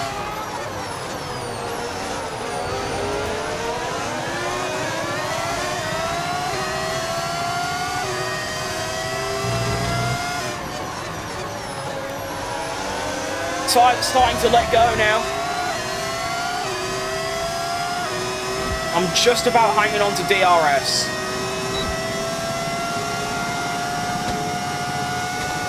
Check the MFD. Is your engine overheating? I don't know if it's overheating. I don't think I've ever checked that before.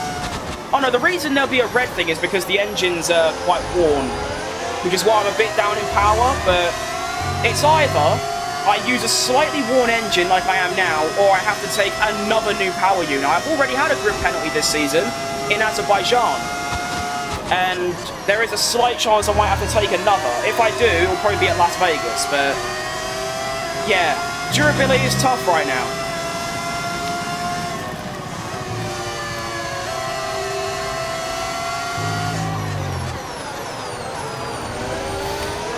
We're just about sticking with the bastard.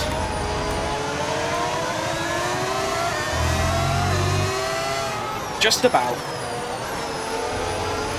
There's 2 laps until my scheduled stop. Now this is where we have a choice. I either stay out for 4 more laps and I go on to the hards, or I pit in 2 laps and go on to the softs. Honestly, I'm going to choose the second option, because at this rate I'm going to lose DRS and then I'll probably lose a few positions as well. Said hi, you alright Takayama? You deserve much better, man. Do I? At the end of the day, it's not like I have some insanely rare condition that makes me the way I am. It's my fault I'm the way I am, so no, I don't think I deserve more, to be fair. So I can say they would need to lower the frame rate and make the tyres slightly wider, and it would also need to shorten the plank. Yeah, see, I understand what those things mean, I just don't understand how that would have an impact because I'm not smart enough. They should definitely work on making tyres wear more though, that's what they should do actually. Because you shouldn't be able to run pretty much every single race. I mean, look at Azerbaijan. You were able to run that race the whole way on one set of hard tyres. That is ridiculous. They've been so hell-bent on making tyres wear less. They should actually do the opposite. We want, like Monaco for example, like, what is it? Mandatory 2 pit stops. You want to do that. Because that's what makes racing slightly exciting. It'll be a hell of a more exciting than what we have now at the very least.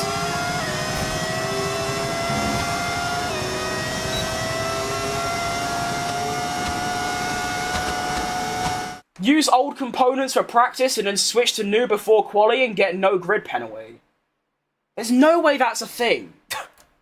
You're right, Dead by Daylight. Horrible game, by the way. I'm sorry, it just is.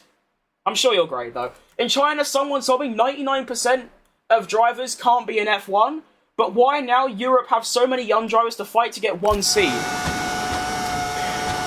That's a good question. It is true that 99% of people can't be in F1, mainly because of money. I believe that the current drivers, there is a whole other level of driving ability, but the people that have the ability to do that aren't able to get in a car because it costs so much. You gotta think, it costs, even in karting, it's like 200 grand a season. Formula 4 is like 800 grand, then it gets into the millions, and then, yeah, F2 is like 5 million, F1 10 million. So, of course, only rich people get to drive in it.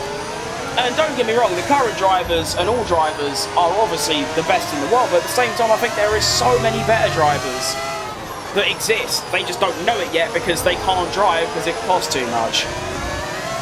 But also, the reason we have so many people in Europe right now, Europe is sort of the main hub for Formula 1. It's where Formula 1 began. It's like sort of the main area. Of course, most of the races are in Europe. I think it's just F2. There's a lot of promising drivers in F2 right now. Alright, time for our first pit stop. Yeah, I knew I'd brake too late. Call me cringe, call me whatever, I'm using a flashback, don't care. Watch me do it again.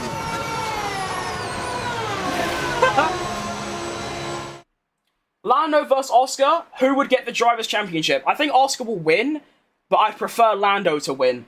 The wear is catching up during the season. I'm not too familiar with F1, but I am familiar with GPs. Every part needs to be utilised to the best of their ability. Yeah. I just haven't upgraded durability throughout the season, because usually, on last year's game at the very least, I would be able to do a whole season and not worry about durability, whereas this time around, that's not the case. Max would have probably done the race in mediums like he did in Monza. Absolutely, the tyre wear is definitely way too high. No, but I mean, like, so you can go into practice, use an old engine, go into quali, use a new engine, and not get a penalty. How does that work? Unless you mean like you just mean like a newer engine, and not like a fully new engine, and that's just me being dumb. Park Ferme doesn't happen until qualifying. Yeah, I'm aware of that. You're free to swap component. I think I've just misunderstood. But to be fair, I rarely do practice, and when I do, it's like 4 laps, so it's not really going to change much. But I'll definitely keep that in mind. Don't get me wrong, I'll definitely remember that. I'm just not sure how useful that could be to me when I don't really do practice. I'm Pauletto, get out of the way, son. I've got to set some blistering lap times on these softs if I want to make use of them.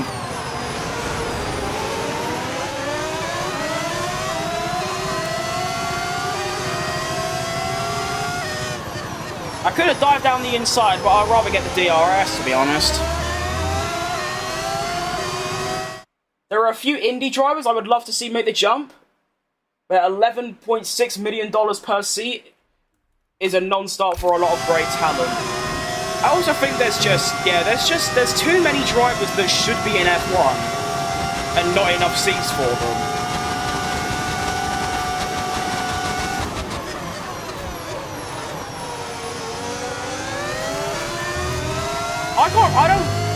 I don't think I can see the grid changing next year, to be honest. The only change I could see is Tsunoda gets dropped, Hadjar gets put in the Red Bull, and then Tsunoda either gets dumped out of F1 completely, and then, what's his name? I keep forgetting how you pronounce his name. Is it Arvid Lindblad?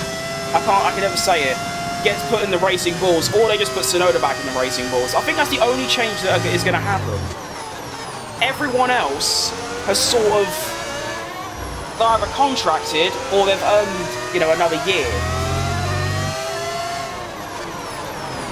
Now, I think Hulkenberg has been a bit shit, but I'm pretty sure they only Sauber signed him because, of course, next season it's going to be Audi, and obviously Hulkenberg's German. So, I don't think he's going. Red Bull probably, if they change, they'll just get another one of their RB drivers. Ferrari won't change, Mercedes probably won't change. Aston definitely won't. Obviously, Lance Stroll's never leaving. Who? Hang on, speaking of Alonso, where the fuck did he come from? He's doing the same strategy as me. It's just he's much faster and more talented and older and more experienced and has a fantastic beard.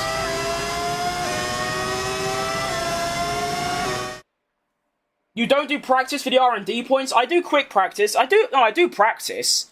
It's just practice is at most 5 laps, so...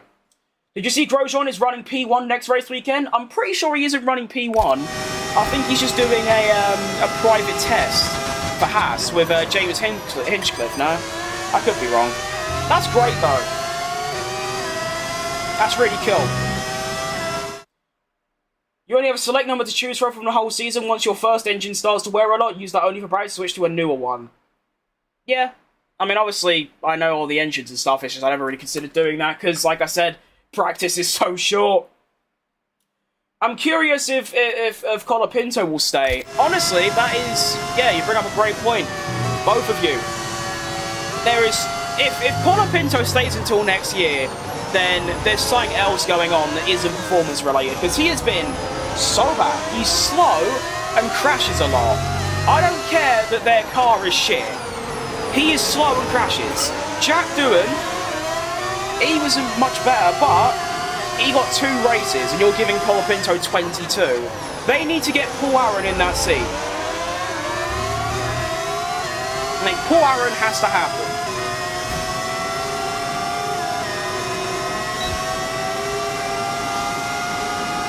Can't overtake because there's traffic! I always drive Mick's F1 car in 2021 and 2. The car is very bad. People underrate him. I don't think he's got the ability to stay in F1 for ages, but the car wasn't great. I can agree with that at the very least. Yep, I'll have you. I'll have you as well.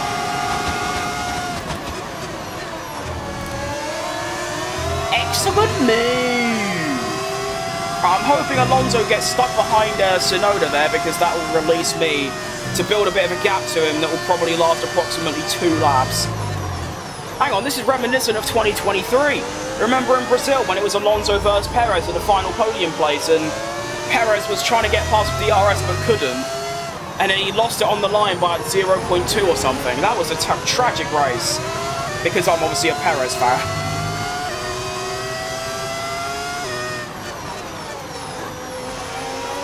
Next move is going to be on Liam Lawson. What a performance last weekend, by the way, Liam Lawson. Round of applause for you. Can't give you one because, you know, I'm driving, but yeah. Wow, my straight line speed must be horrible. How am I that slow? I'm doing 340. You're telling me Lawson's doing 340 without DRS or a slipstream? Yeah, of course. Yeah, definitely.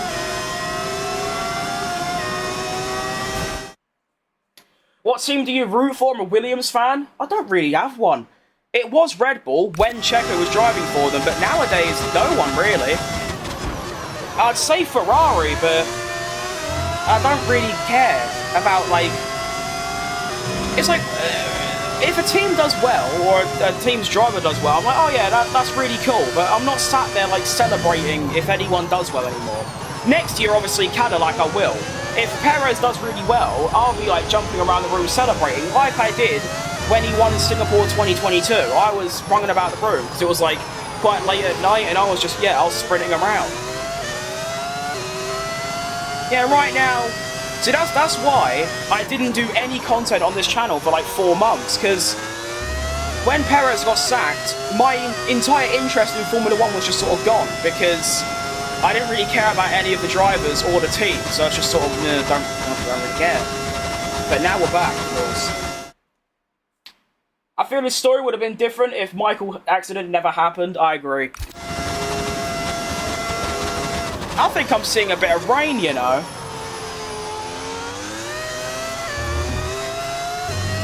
If it keeps raining, and I stay out, I can just pit for inters, and then I'll be up.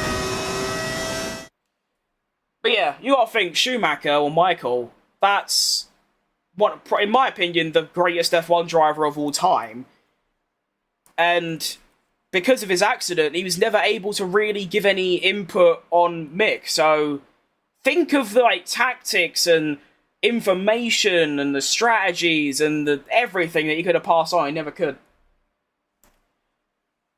Mick would get Colapintos or Kimi C. I think his best chance is with Colapinto because, of course, Mick currently races for Alpine in WBC, in endurance racing. So that would be his best opportunity. He's definitely not getting a Mercedes, though.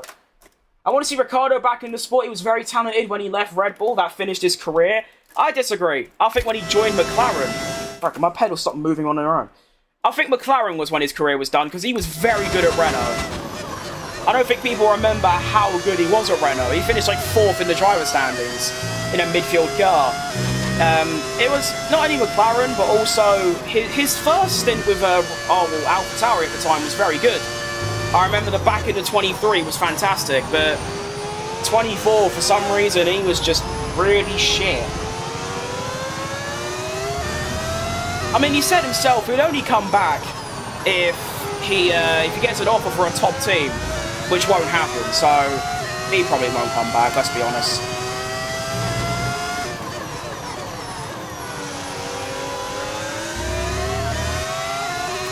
Right, but pedals keep moving on their own. Can we stop? Please. Are you ready for the Mexican Minister of Defense to return to the grid? That is the only reason I'm able to stream with you lot now. Because if he wasn't coming back at all, I would have given up this channel and F1 and just binned it off. I'm sorry to keep pausing. Like I said, there is no straight. War against the petals. Not entirely sure what that could entail.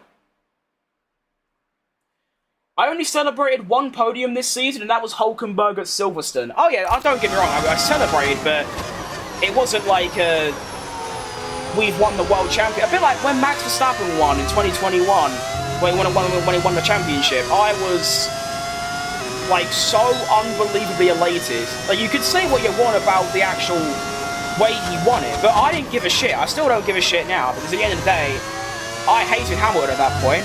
I wanted nothing more than Verstappen to win, and he did. So, yeah, there's that. Compared to Hulkenberg, I was so happy, but it was just sort of a, like, I was just sat in my chair like, oh, that's really cool. I wasn't like going up, you know, telling the family like I used to with Perez.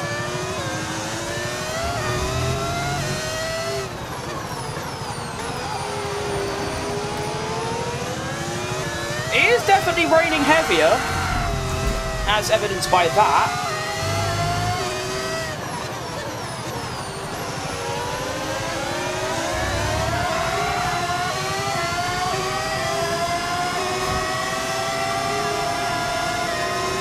If this rain keeps up, it could be a good result on here. It's just about picking the lap to pit perfectly. It's definitely getting wetter though, I'm starting to skid about. Come on, rain, fall harder. And Cody with a 99 cents, let's go! What a lad. Oh, meaning you're fighting against your pedals? Oh, spelling area. Oh, forgive me. Yeah, I am fighting against my pedals, to be fair. I mean, to be fair, it's just some pedals on carpet, but they keep moving. This is not really... That hasn't happened before. What do you think of Lenovo always seeing F1 collabs? I don't really know what I think of them, to be honest. They just kind of make laptops, isn't it? I mean, I've had a Lenovo laptop. It was alright. I don't really know. It's a bit of a strange question. Well, not strange, but I've never been asked what I think of a computer brand before.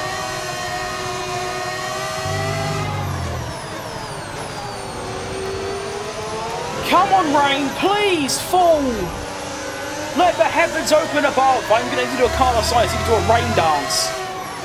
Everyone do a rain dance. I need it to start pissing down. Come on. Never thought I'd be hoping for rain, but you know what? Here we are.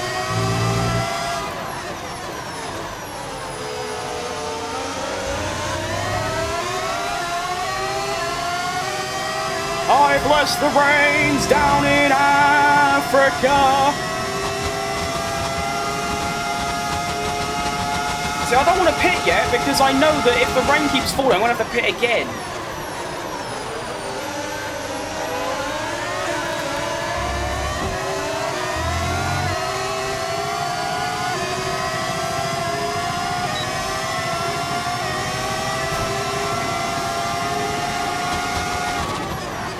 Piastri has saved me from getting overtaken by Russell there. You know what I'm going to do quick? Because this game is a bit cringe, and you can't find out the weather unless you turn the what's his name, engineer on. I'm going to turn the engineer on. There we go. Right. Weather condition!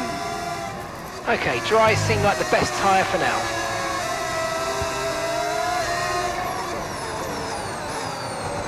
I was about to like crash out, but I thought, hang on, weather report. Dry's definitely seem like the fastest tyre at the moment. Never mind, I am going to crash out. Why are you telling me what tyres are best? I know the softs are best right now, or the dries at least. I want to know what the weather's going to be like in 10 minutes. Are you being serious? I'm losing any sort of potential in this race because my engineer isn't telling me. Thanks, mate. It is getting heavier, though. You should be feeling the effects of some tyre wear soon, so stay on your toes. Weather's changing now. You might want to review our strategy. Okay, so gap to the car ahead, 3.1 seconds. I'm putting Alonso Monaco 2022 right now, because I just shouldn't be ahead of these lot. Copy that. Right, it's time for Inters. Let's go.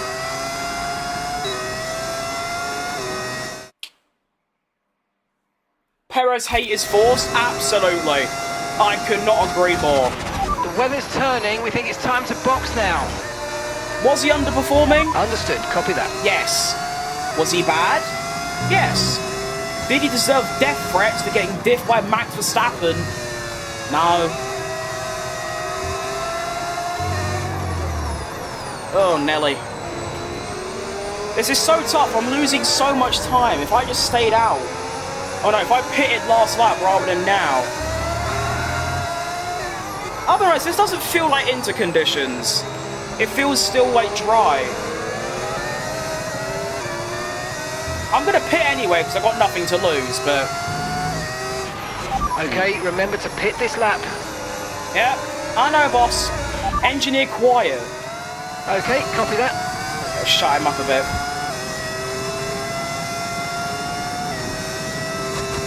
And the boys are coming in.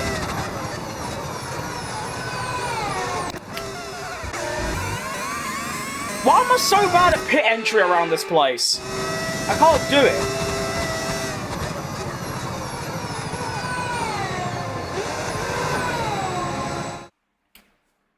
I guess you need new rubber inserts on them, or put some on if they don't have already on so they don't slide. Usually they're smooth. Well, no, it's just today, to be fair. They're usually still. There's always going to be kind of people who can't be sportsmanlike about the whole thing. Very true. Not bad lap times for a transgender driver. Love the LGBT community. Keep up the good work. I mean... shout out, like, the LGBT community, but why do you think that? What AI? 110. I wish the engineer would change with the team, and the team had, like, a start from pit lane and drive into Parc Fermé, more real situations. I agree. Also, just, like, when there's a red flag, just make it so, like, when there's a red flag, you drive back rather than just a fade to black, you know? That'd be cool.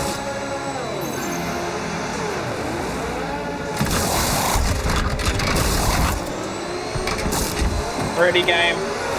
Oh, cheers. Cheers. Thanks, game. Love that. You did that. They did that on purpose, didn't they? I know they did.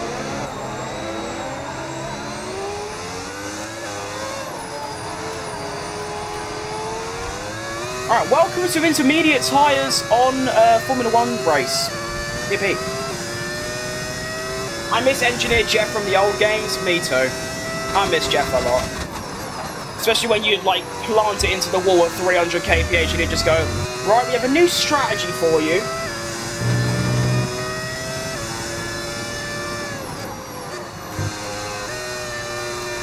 Okay, it's definitely interconditions. I was wrong about that one. I'm really bad at judging mixed conditions, like when to swap tyres.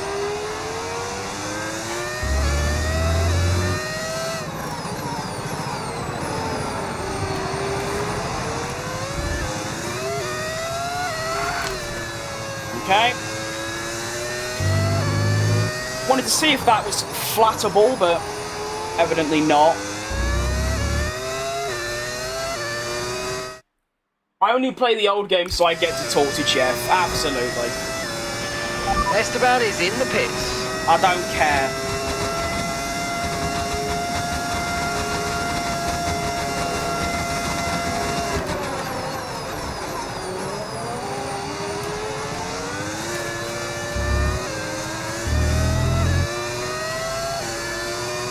Well, ahead of my teammates, so that's good.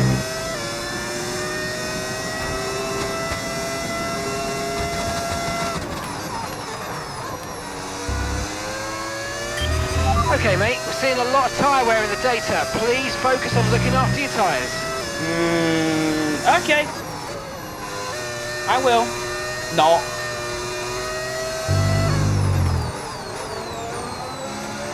I mean, it's a lot because for some reason my rears just, like, melt before my very eyes for some reason.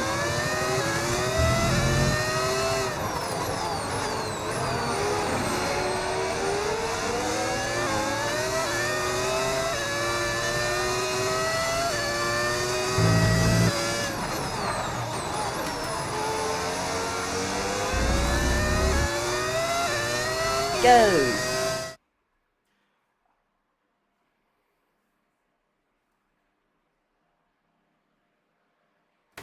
I don't know how I end up saying Pete. Yeah, we're seeing a lot of spelling mistakes here. If you have the Steam version of F120, you can get a mod that allows you to do a career from the 90s until 2020. No, I don't. I only moved to PC like 2 weeks ago, so F125 is the only game I own.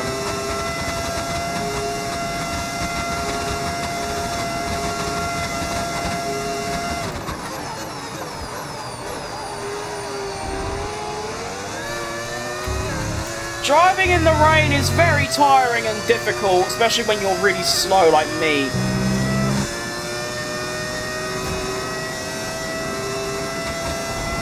Oh shit.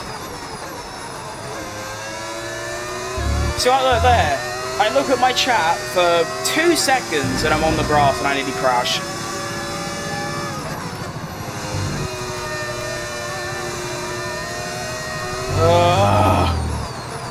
Please! How have I fallen back to P11? That doesn't make any sense to me. Ow.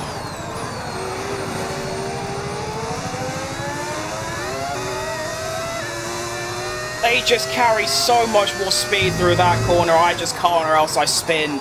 It's so rigged.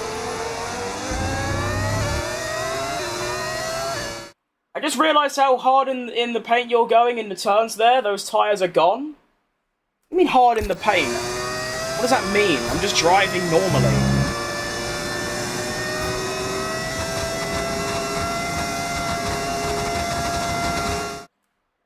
The only F1 game I disliked truly was 2020. I felt the game was shit. I agree. I don't think it's like shit, but everyone says it's the best F1 game of all time. I just disagree. I thought the handling was just like really strange.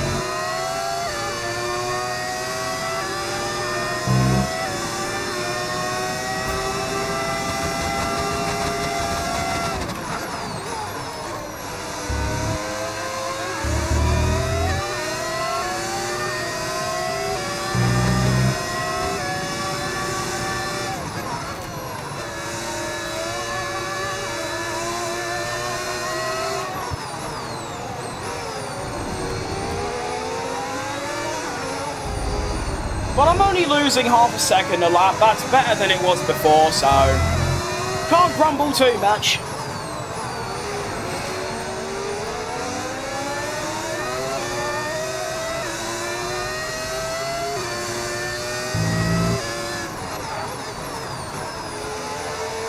Oh, my eyes are going.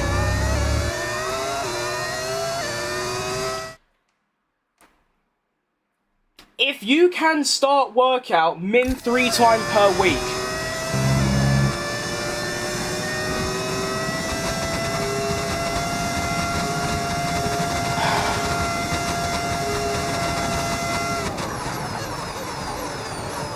if you're going to try and demand me to do things that I'm already doing twice more of, at least say it in, like, correct English.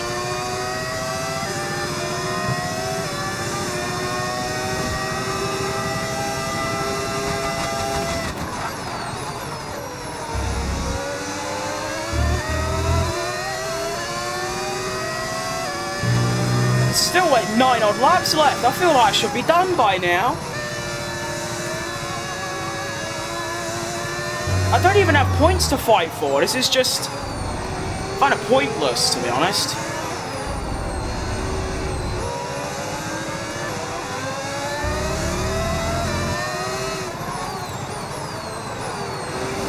I'm just driving around, struggling, being slow. Okay, unlucky, mate. That wasn't quite what we needed, but let's not worry about it. Get your head down and chin up. There's a long way to go. Shut up. Tyres are pretty bad, to be fair. Gotta bump up those Steam library numbers over the last 11 years. I have 600 games. That's a lot. I have 4.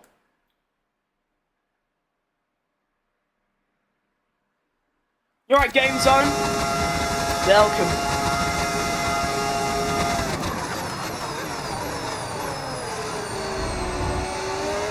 Bro didn't even respond to this shit.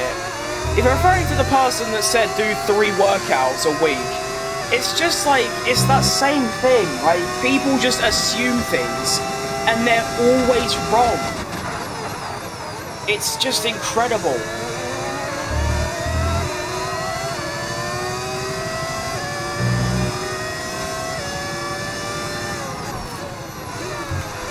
Don't know what that was. It was a great save, but I'm not sure what that was about. I think I might have touched the grass. That was scary.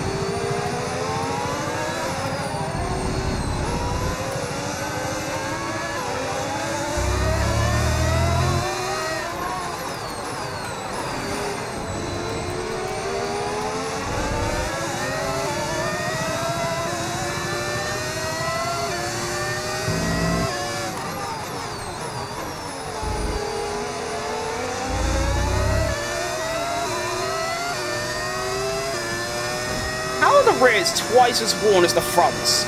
Because I feel like I'm not really having much wheel spin. That's what I don't get. In the wet, it's always my rears are dying like very quickly. I've had that problem for like 3 years, but I still have no idea how to solve it, other than just driving 3 seconds slower. There's got to be a hidden strategy. If you want good games for a cheaper price, try Humble Bundle. It's a site that sells Steam keys. I don't really play games, but maybe one day I can have a look. Every game that I have played in the last sort of 3 years has been free, so yeah. Well, I defended for like 6 laps. Why are you so slow through there, boss?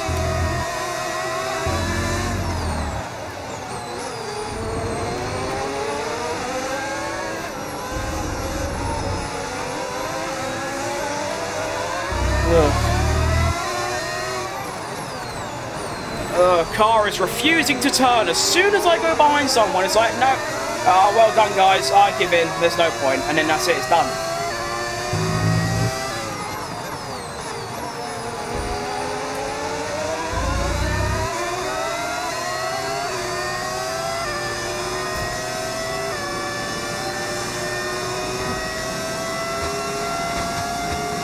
Where were you point standing wise? Nowhere.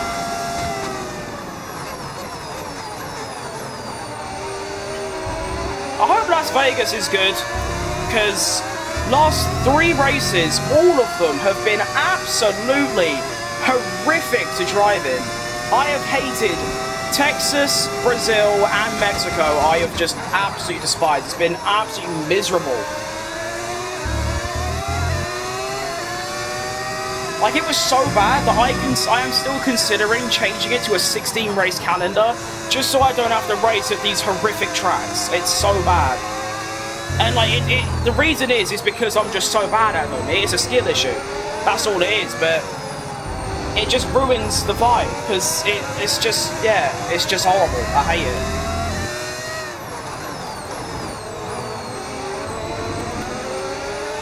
I also just hate the wet. And for some reason, they don't let you turn the rain off. They force you to drive in the wet, which is just dumb. Because when you're like me, and you go from, you know, being the same sort of pace as Sainz, I was faster than Sainz in the dry. I get into the wet, I'm a second a lap slower. So, yeah. It's just a bit dumb, really. But oh well.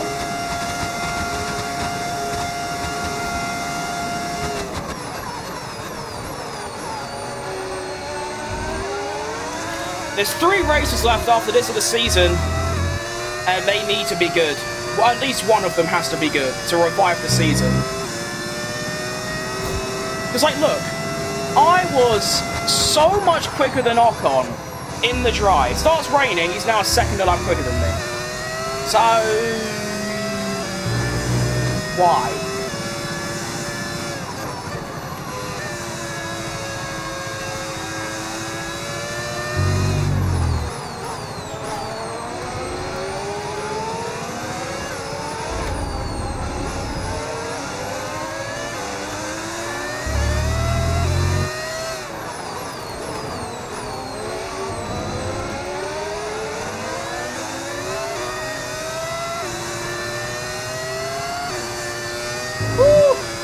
I'm drifting. I could go into like a TikTok drifting montage, but I am very slow still.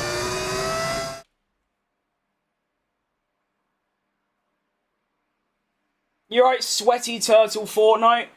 Glad to see they still haven't fixed the AI grip levels in wet conditions. I'm not really sure if it's that.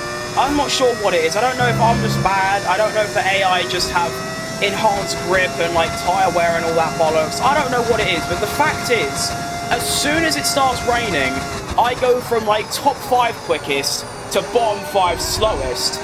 And yeah, that's it really. The reason doesn't really matter. I would just rather not race in the wet, but they force you to. I only do 16 because my attention span can't stay focused long enough. I mean, I always did 16, even in like my YouTube video career modes and the live stream career modes, and even my own career modes when I wasn't doing any content on them. I would always do 16 because there was always sort of 7 or 8 tracks I hated driving on. But I thought because this is like, you know, a proper career mode, CHECO and CADILLAC, I thought let's try a full season. But, I never realised there are just so many tracks that I just genuinely despise driving at.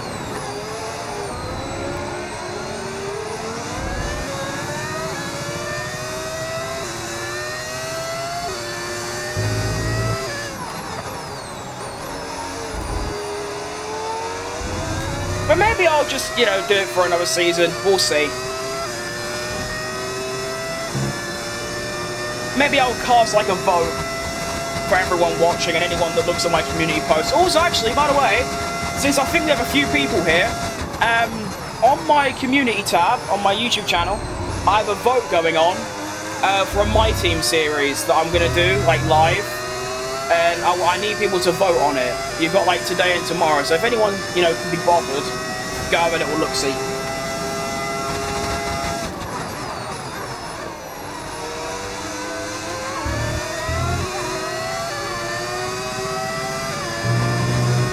I'm losing, I think I'm only really losing time in Sector 1, which has like 3 corners in it, so that is quite confusing.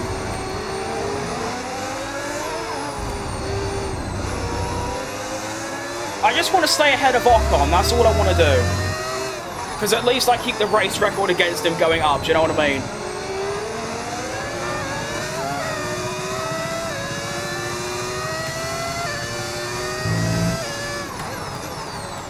That would be ideal.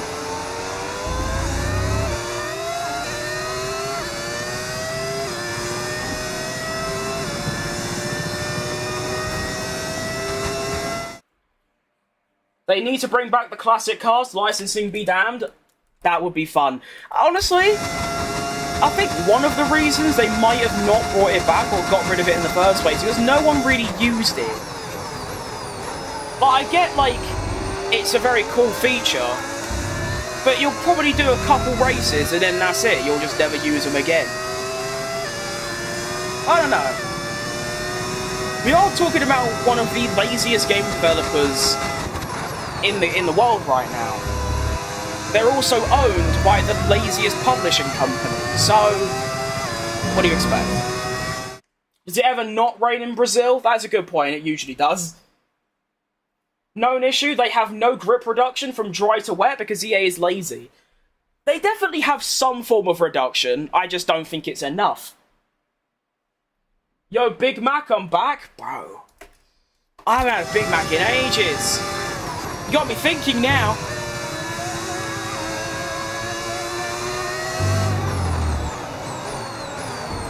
I forgot what my last takeaway was. I think it was about 6 months ago. I don't miss them as nearly as much as I thought I would. You think for a fat bastard I'd be like, oh no, I need to be Chinese, but not really.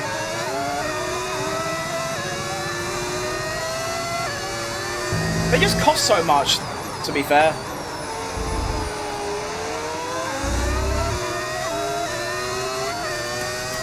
Alright, come on, 2 laps left. I want to stay ahead of Ocon, that's all I want to do. I only played the F1 games for the classic cars, fair. There definitely are, but don't get me wrong, there's people that play them. It's just, compared to like what it might cost to get them in, is it worth it? I don't know. Lie? Fuck me, are you this boring in real life as well?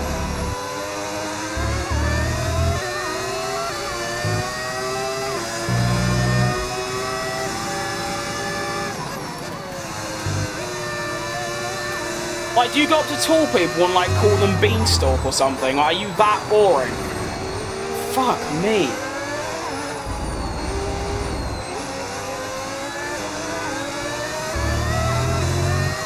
I believe in the dream to stay ahead of Ocon.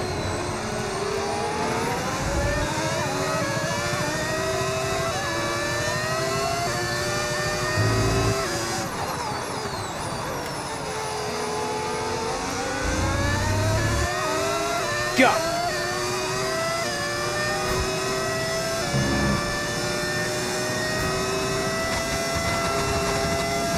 Oh, he's coming. Stay away from me. Okay, I think I just need to survive the next straight, and I should have him. Not a bad exit. Come on, car. Go on. He's going around the inside. I braked later than him. Cut him off. Shut the door. There it is. Bang. I've survived. Lando Norris won the Grand Prix. Fair play. He didn't bottle it like in the sprint race and in real life, of course.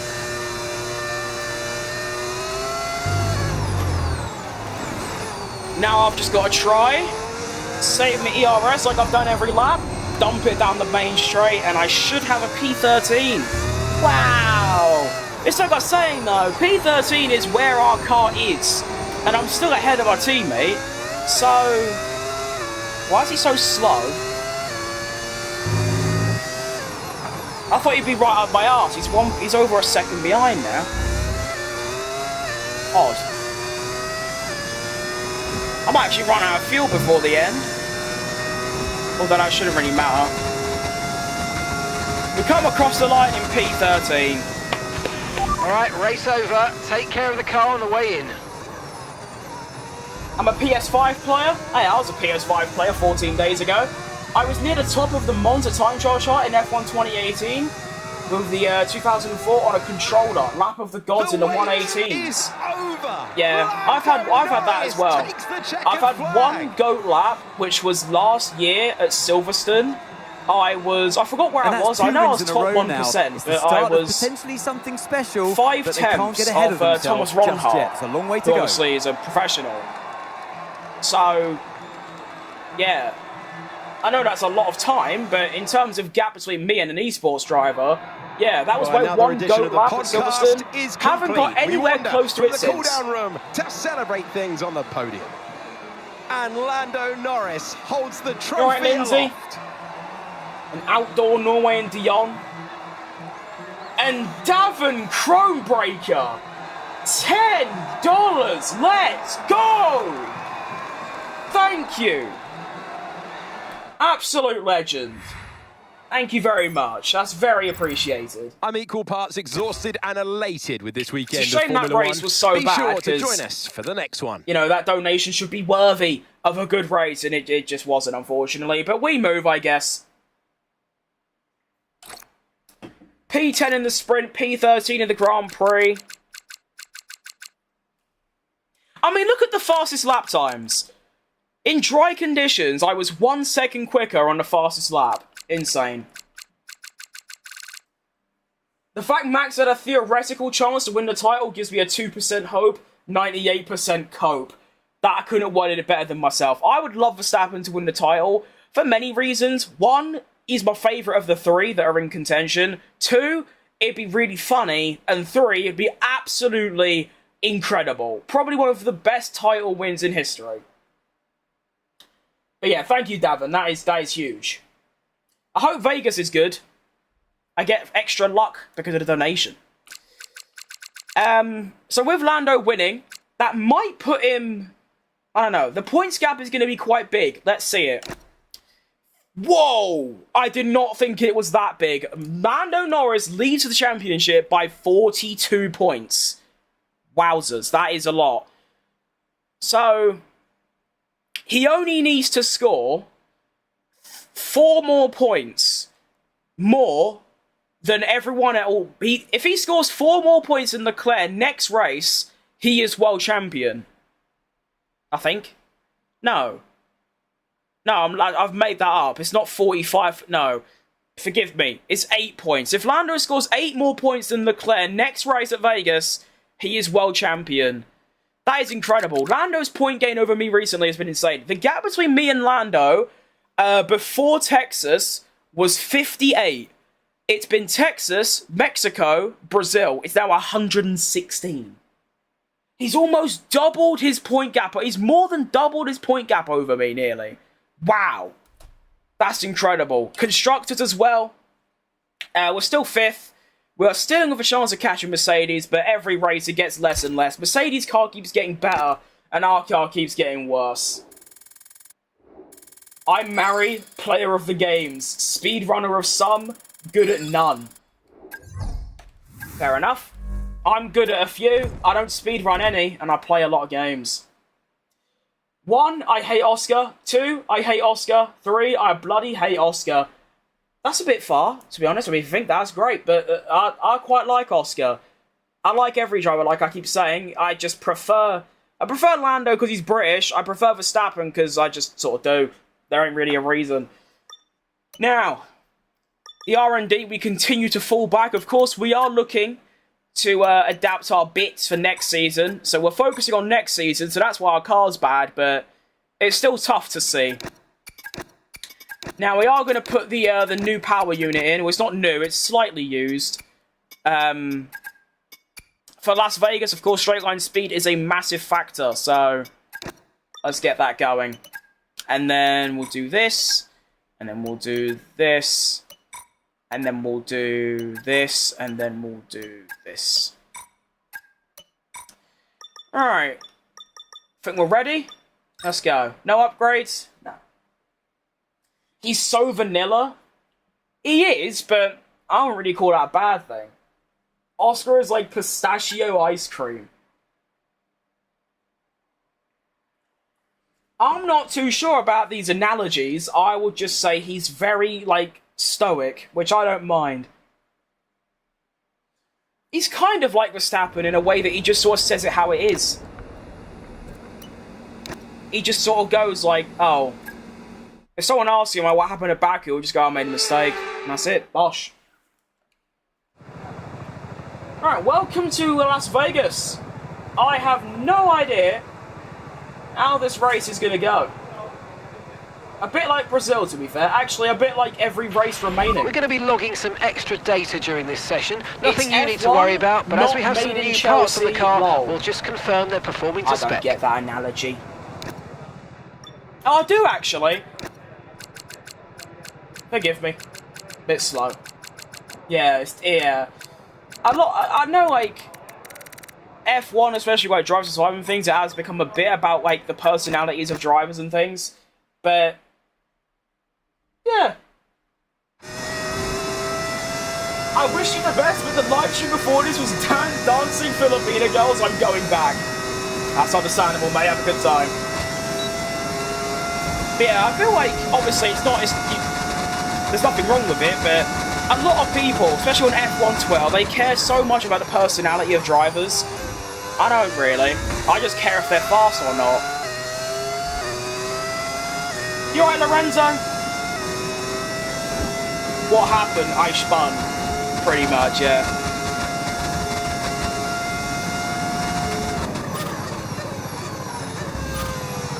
But as I was saying, like Brazil, I have no idea what to expect from this weekend.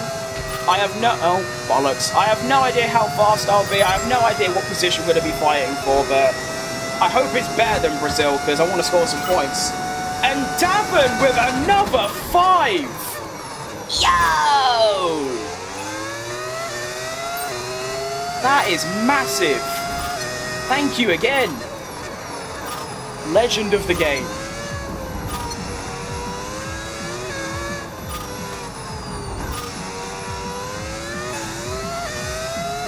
Their performance is the most important thing? Absolutely. I mean, Ricciardo was probably the most likeable person in F1 history, and he still got dumped out because he wasn't good enough, you know?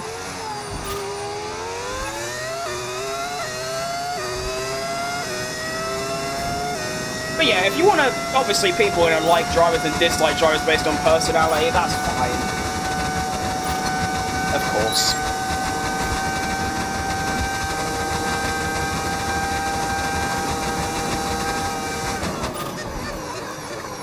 was pretty fast.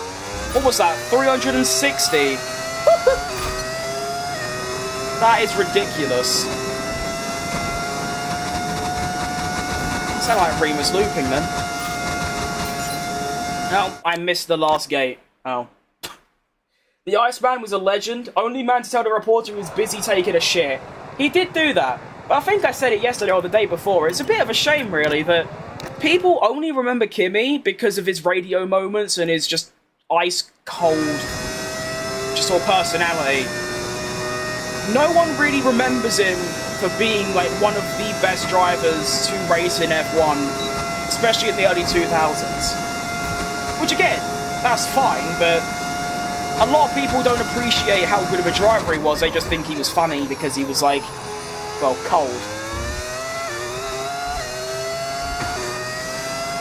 Why are you holding Max hostage? I'm not, to be honest. He can leave whenever he wants, he just doesn't. I've said to him many times, mate, the door's open, just like, leave, and he just doesn't. He just stays there.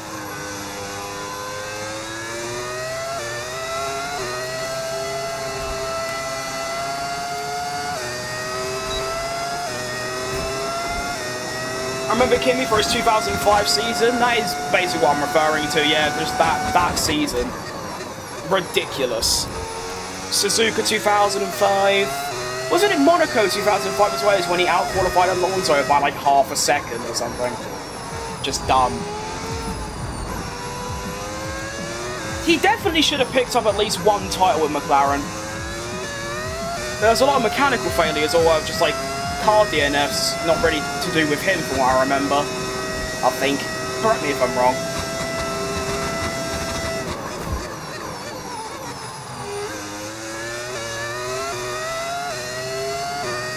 How often do you eat fish and chips? Never. It's been a few years since I've had fish and chips. I mean, the last time I had fish and chips was when I was 15 and I was on holiday in Norfolk. I don't really eat fish and chips. I might eat, like, fish, like, not cod, but, like, salmon and bassa and, like, I can't figure the name. What's the name? But, like, with rice and sushi and things, so I don't really eat proper cod and chips. What do you think about BeamNG Drive? I've heard of it. I have never played it before. Is that Roblox? Can't say it is, no. I don't think so.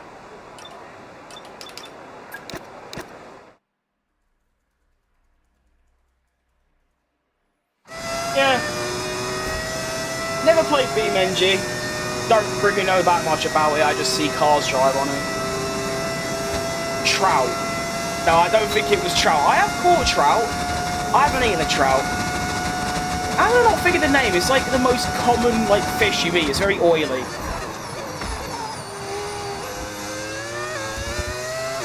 Mackerel, that's the one. I like a bit of mackerel. Are you running full traction control? No, I'm running no traction control. Take a look. There's my assists. Too bad the Mercedes V10 would randomly decide to commit, die, or leave the chat. Yeah, that's what I meant. His son is burning up the car world. I saw that. I forgot his name, but he has been cooking in karting. Although a lot of F1 drivers say that, don't they? They say they don't want their kids to go in motorsport. I know Jensen Button said that about his kid, but when you're, like, both of them are F1 world champions, you can't just say to your kid, no, you can't go into racing. Of course you gotta. It's in their blood. I mean, if Max Verstappen's daughter gets into F1, or even starts racing, she's got the most insane genetics ever. Her dad's a 4-time world champion. Her mum's the daughter of a 3-time world champion. Her grandfather's, we got one grandfather's a 3-time world champion. The other was just an F1 driver. Her grandmother was like a world karting champion. Like, it's ridiculous how you can have that much racing in one family. I'm gay? Okay, thanks for telling me. That's perfectly fine.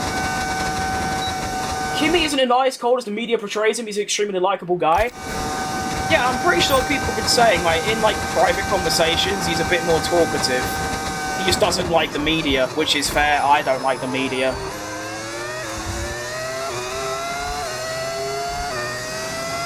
I still play Micropose Jeff. I don't even fathom what you've just said. Is that a game? I mean, I know the Atari, of course. My bad, it looked like you was going full back on the power when the car was still rotating. Well, to be fair, some corners you can. There is a lot of grip on these cars, and, well, to be fair, the traction control is kind of the same since 2023, but 2022, I couldn't drive with traction control off. It was just way too punishing. I mean, like, there you can do full throttle, yeah.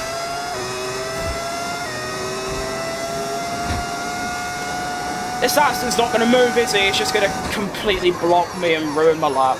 Cheers, mate.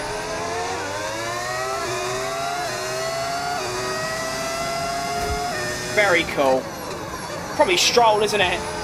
There is a livery change on the Aston, I've noticed. You see at the top of their engine colour, there's a bit of white on it. I don't remember that.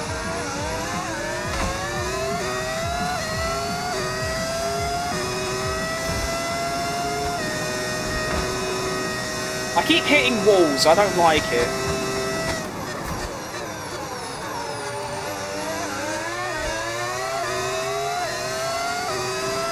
The only media I consume is Crofty. Crofty is gold. I don't know about gold, he's alright, but I wouldn't go that far. I just feel like all the Sky pundits, you know, Croft, Brundle, Chandok, I just think they just spout so much bollocks. They either get things wrong, say things that we already know, or just say things that don't mean anything. Don't get me wrong, Croft has had some like gold moments. Through goes Hamilton, here comes Sebastian Vettel, Leclerc's win at Monza, but unfortunately as well, it's either I listen to him or like nothing. He's not bad, don't get me wrong, I just hate how they all just don't shut up. Like, I'd rather just hear the cars every now and again, they just don't stop talking. A bit like me, to be honest. Maybe they've rubbed off on me a little bit, like they just don't shut up, so I don't shut up.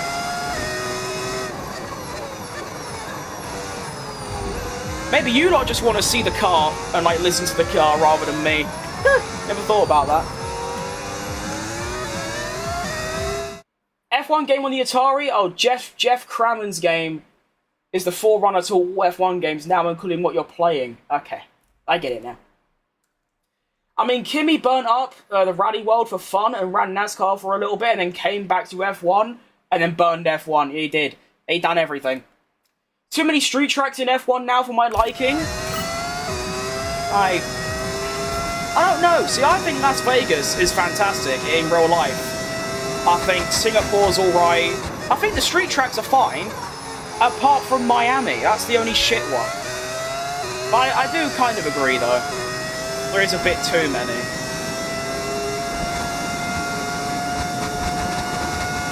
James Allen was great. Oh yeah, if you guys back, then yeah, James Allen obviously, why can't I think of his name? That's really bad from me.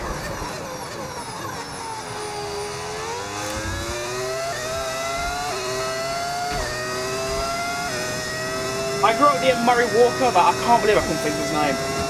And the start of James Allen.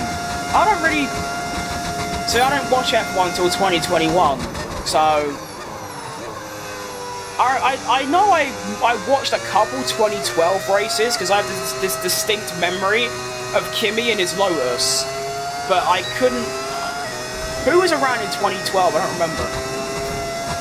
James Allen's half a second still gives me goosebumps. I think I said that earlier. Kimi's, yeah, when he went half a second quicker than Alonso. Which was ridiculous, because I'm pretty sure he was in the Renault, and then the Renault and McLaren were closed, or something like that.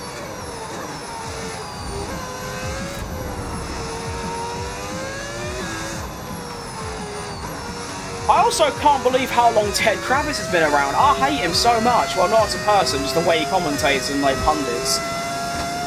I was watching a race from 2009. It was the 2009 Monaco Grand Prix. So you know, Jenson Button's like my second favourite driver, so I wanted to watch his season. And I heard, I think it might have been James Allen or whoever it was, the commentator just went, "Oh, now Ted in the pit lane," and I was like, what? Bro's been around for like 20 years doing the same thing, and he's still really bad at it. Perfect driving line? Well, to be fair, I am following a guide, so you'd hope it would be.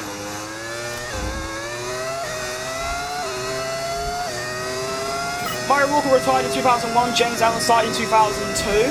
I was born in 99. Wow, we got an uncle in here.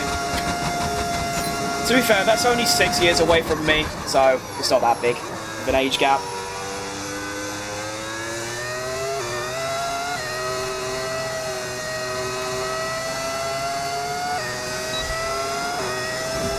Ted's been around since 2005 or 6, he has. I don't know how you can do the same exact job for 20 years and still be so bad at it. It's incredible. Holy shit. That is how the world works.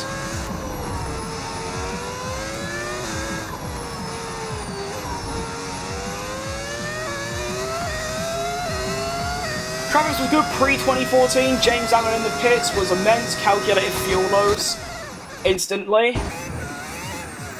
James Allen done pit stuff? Wish I could hear that nowadays. All you hear now is, oh yeah, the Mercedes pit crew are out, oh no, they've gone back in. And that's about it.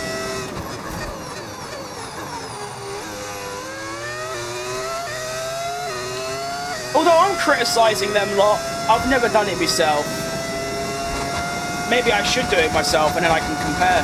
Go compare!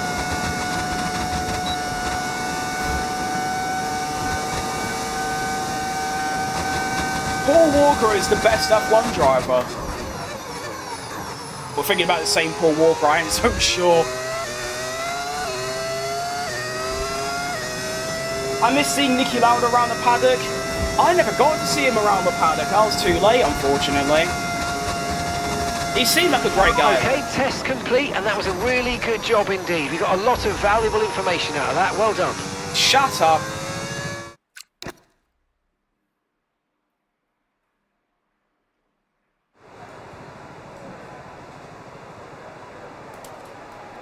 Alright. Finally finished practice. Time for quali. Let's go. Well, how's my lap time looking?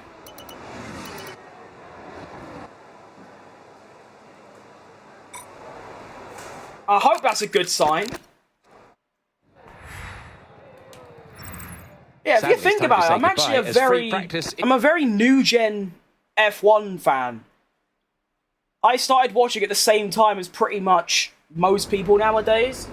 It's just, most people started watching, I believe, because of Drive to Survive. I haven't even seen Drive to Survive. I watched the first season, but none of the other, like, 5 or however many there are. I would also say I believe my F1 knowledge is worthy to be like a proper Formula 1 fan. That 2021 year was crazy though, because I remember I only started watching F1 because it was just randomly on the television. Like, I was just bored on a March morning, and I saw that practice was on, and I thought, oh, I might as well just stick it on, there's nothing else to watch. And somehow that just spiraled into me watching the race, and then after watching the race, from that point on, for that year, I watched every single possible video related to Formula 1. And then I bought F1 TV and watched every single Grand Prix ever. So, that's how I picked up on my knowledge. Drive to Survive is utter ass. I agree. It's just your usual, like, American Hollywood overhype, over-dramatize every single thing, like, making out of these rivalries and, like, pretending that these people hate each other, and, yeah. I feel like people watched Drive to Survive and then watched actual F1 and realised it's so different, and probably stopped watching because they realised it was a lot more boring than what Drive to Survive made it out to be. I have his autograph framed in my sim room along with Kimi and Michael and Jensen. I've got a Kimi Räikkönen thing. I think you can see it on my camera. That second helmet was hand-signed by Kimi Räikkönen in 2009, which is quite cool. Do I have mechanical faults turned on? I don't. The main reason I have them turned off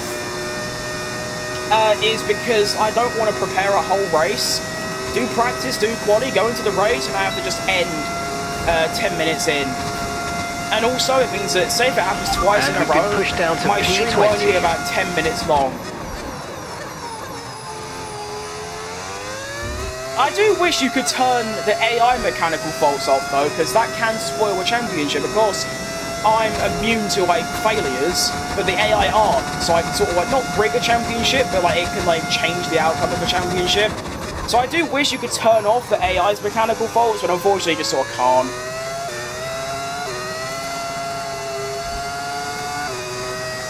Go on! Oh shit, that's a nasty one. Have you seen the F1 movie? I haven't, no.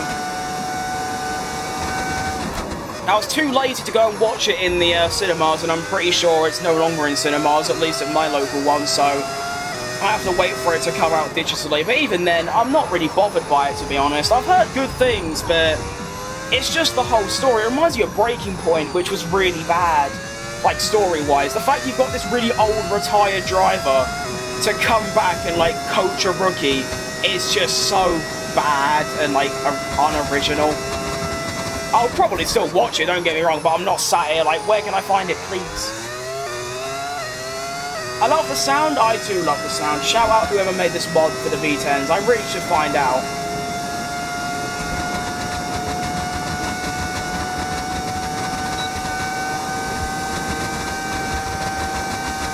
As an American, I can't defend DTS. That's quite rare. No, I'm joking. Yeah, it's just, if that's your kind of thing, like, I don't really watch television at all. Like, ever. I don't really watch anything. So, having, like, the drama and all of that isn't my thing. I'd rather it be a documentary, where it's, like, real. Not, like, made up, you know, like, fake. Less than 1 lap of fuel left now. The tank... Yeah, I know the tank's empty. Pretty much empty. That was a pretty smelly lap, but should be enough. How old are you? I am 19, my friend. Guess who's back? Back again. Shady's back with his friends. Great lyric. I'd go to sleep to this engine sound. I think I could as well. Good bit of white noise. Just put it on like a television in the background and just have it blaring. Movie story was arse. Visuals were fantastic. Seeing it in the theatre with the audio design was incredible. It was probably a great watch. It's just... yeah, I'm just not, like, pouring the ground to go and find it or see it. I'll just wait for it to, like, be available on a platform that I have. Carlos Sainz P4, by the way. What a lap. Tsunoda ahead of Verstappen. Right, so I have a 1.1 second gap. I should be safe, right? Please? Yeah? Okay, yeah. Nice. The Schumacher documentary is the greatest piece of media I've ever consumed. I agree. I also think the Senna one was unbelievable. That Schumacher one, that was so good. That's why, like, with me, I prefer things that are, like, documentary and, like, real, that kind of thing. Because I know it's, like, it's not the same thing, but there was that, documentary series about Sunderland, like, football club. I really enjoyed that, because it was kind of just, like, behind-the-scenes shit. I love that. But yeah, all, like, the fake drama, making it seem way more exciting than it actually is, I'm not really into all that. But if you are, then good for you.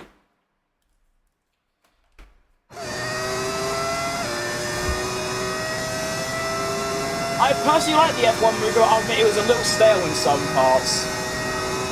Yeah, see, that's why I don't really watch movies and things in general. My attention span is no more than 5 minutes. I think it will only release on Apple TV because it was an Apple movie. Probably. I don't have that. Alright, time for a Q2 lap.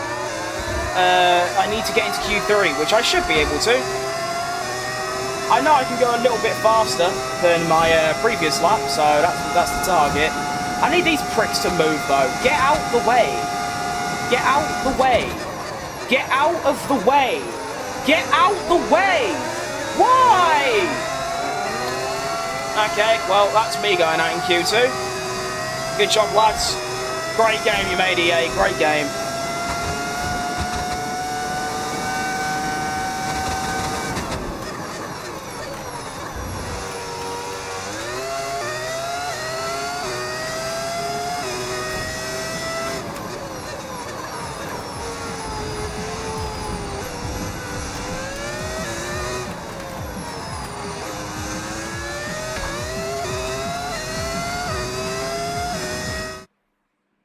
The Schumacher documentary broke my heart. Yeah, it was quite sad, but it was also just great television at the same time.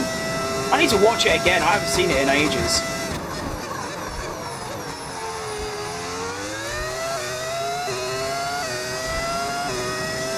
Could this be the greatest lap recovery in history, by the way?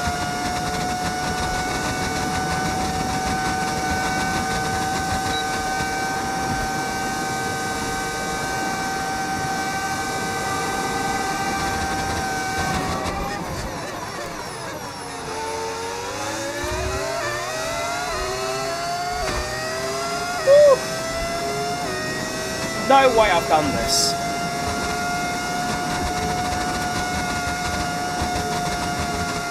Surely not. Oh my goodness. How have I managed that? Yo, everyone else here is slow as shit. Is this F1 25 or 26? I hope it's 25, considering 26 isn't out yet. I wish the AI could get penalised for impeding. I think they do, but only with each other. But that was really bad from, I think it was Russell. I wish it was Antonelli, because that'd be funny, because he got knocked out. But yeah, I have pace. Like, serious pace. I was able to qualify top 6, despite losing half a second, maybe, in that first corner. So, there is pace. Where can you watch the Schumacher movie? Pretty sure it's just on Netflix, no? That's where I watched it. They might have took it off, though. Netflix does that a lot, don't they? They always just take off the good things. You can have a look. I know that's where I watched it. I watched it on Netflix. I think it was a Netflix original, so it should be on there. I don't know. Along with that Senna one as well, which was also really good. Alright, 29.6 is the pole lap. I don't think I can get anywhere near that, but we'll give it a crack. As always, we'll try our best. And what we get and what we end up with is what we end up with. I dedicate this lap to Stephen Bunting. I'm bulletproof, nothing to lose. Fire away, fire away.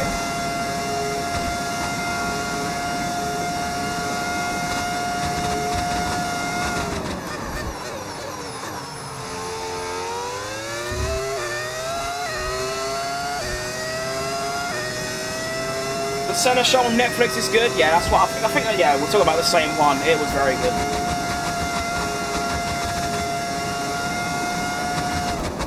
Right, there's no Mercedes blocking me this time, so I can actually get a clean run through Sector 1. Oh, I didn't hit the wall. 29.1, jeez Louise.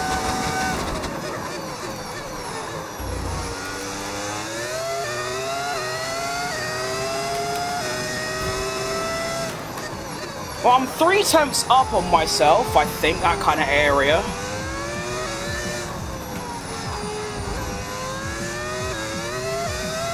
That was nice. We need a Jensen documentary. I'd be all over that. I'd watch it, like, every night.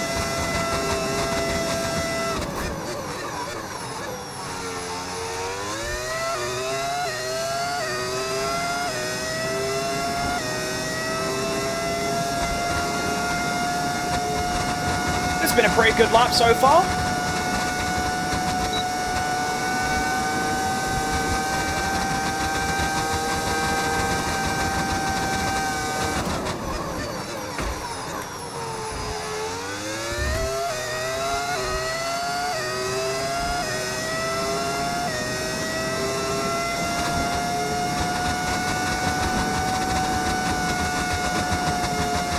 Oh. Okay.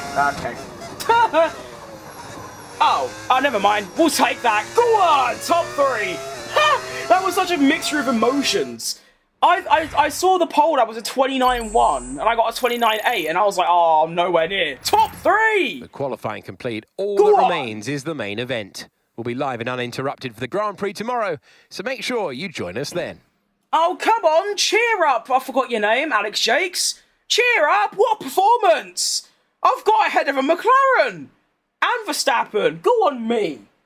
Disney Plus have a Brawn GP documentary. I completely forgot about that. I have seen that. That is also fantastic. Basically, any like Formula 1 documentary that is actually a documentary and like real and not fake, I will love. I am so pleased with that. Obviously, Leclerc was just a bit different because that is stupid. I want to see his sectors. So 25-7. I did a 26 dead. So I was 3/10 down. 1/10 down in Sector 2, and 4/10 down in Sector 3. Yeesh. I saw a health rumour with more detail on Michael today, saying he's bedridden and is non-responsive. Oh, Jesus Christ. Get well soon, Michael. Please. Got Michael in a bad way. Amel's dog Roscoe's in a bad way. What a shit time. I despise Alex Jakes, or however you spell his god-awful name. I think you got it right. I really like Alex Jakes. I would rather him over all of the current Sky commentators any day. You're right, MNG? Alright, let's go. I think hopefully we should be able to score some good points. I clearly have pace. Unlike Brazil, I've qualified in the top 3. It's just my top. Oh, that's so gut wrenching.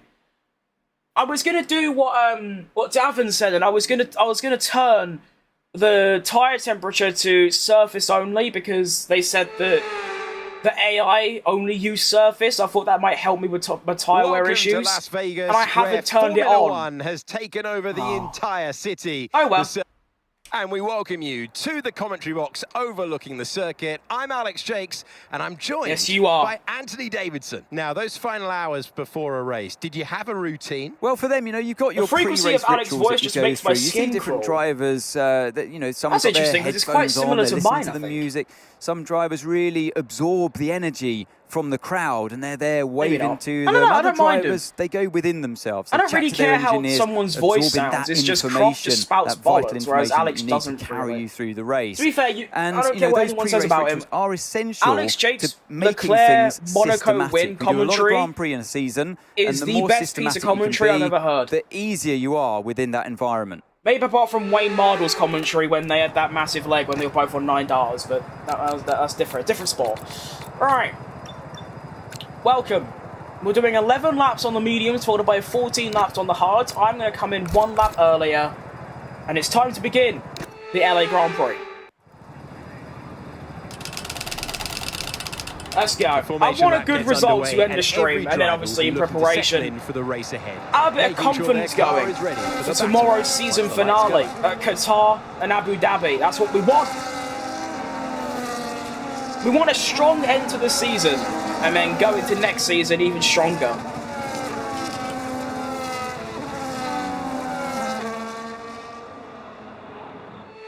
So as all the cars take their positions on the grid, the Oh, teams will be face, hoping that their scares me. strategies pay off for them in today's race. You can But tell the how question lazy I'm Codemasters are asking is when which teams have got they it show right that and camera, which teams when have it's got like it in their horribly face. wrong. The driver doesn't even blink or look. They just do this. Like they literally just.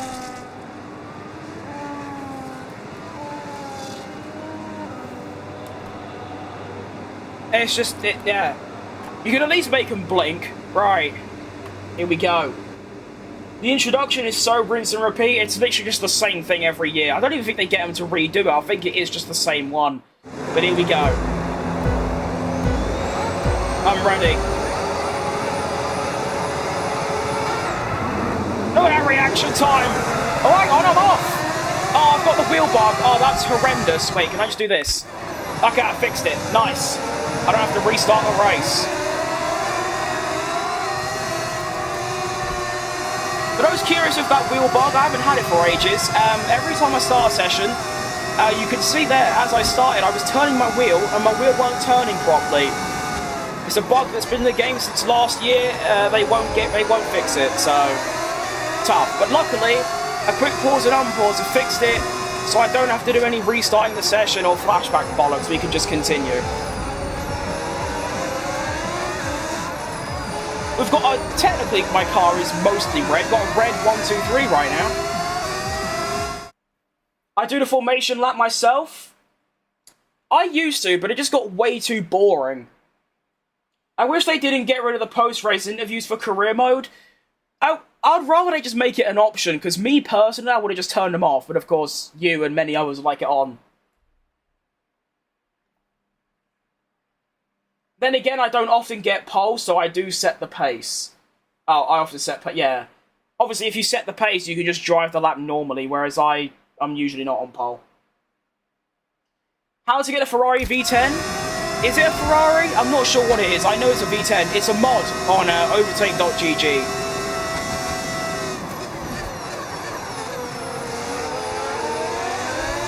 It also comes with the last 5 F1 games engine sounds, and you get a V8 and a V12 alongside it as well.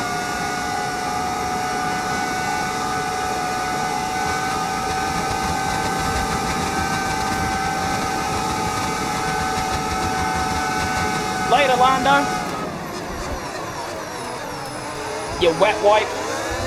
Through goes Perez. Oh shit.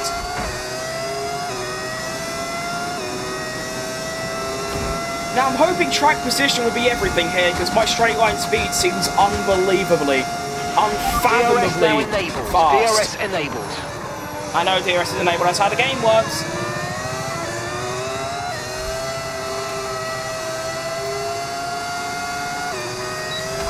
Tronic understeer. It's a Ferrari F2004? Is it really? The more you know.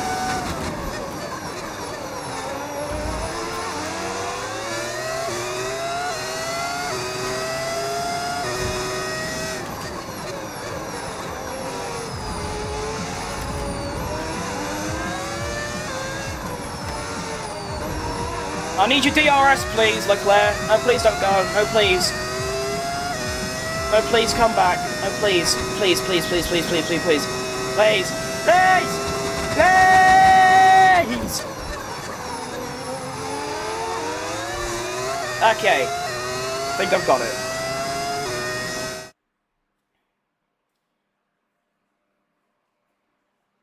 Through goes Lewis Hamilton. So dumb. The wave as you took that was diabolical. It was really. I'm surprised I didn't go straight in the wall. EA, where's my DRS gone? You've just took it away from me. Where is the detection zone? I don't even know. That's so cringe.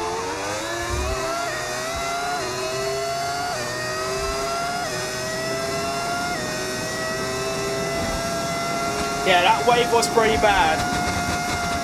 I used to do that in my videos, and I'd always crash, so I kept having to flashback and then cut it out in the edit.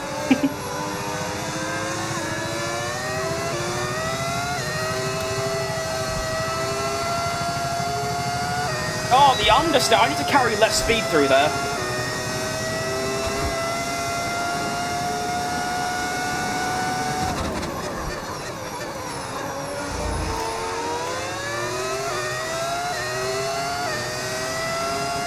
But the gap is building. We're up to nearly 3 seconds now. I think they're scrapping, which is the main reason why, but you know what, I'll take it.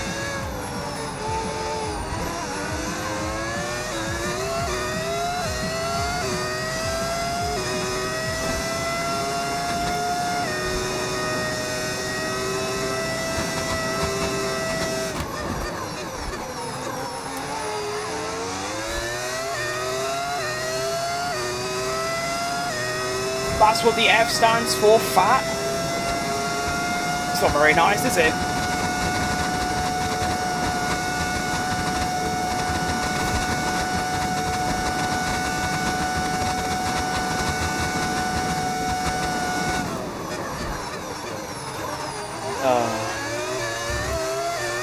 I mean, if I was actually born in 2004, that could have been quite funny, but I'm not, so. And Davin with another. Okay, no, I need to win this race now. Surely. That's the only way I can repay this, because you're the GOAT for that. Once again, thank you ever so much. Alright, less speed. There you go. Now go on throttle. There it is. That's what I was missing.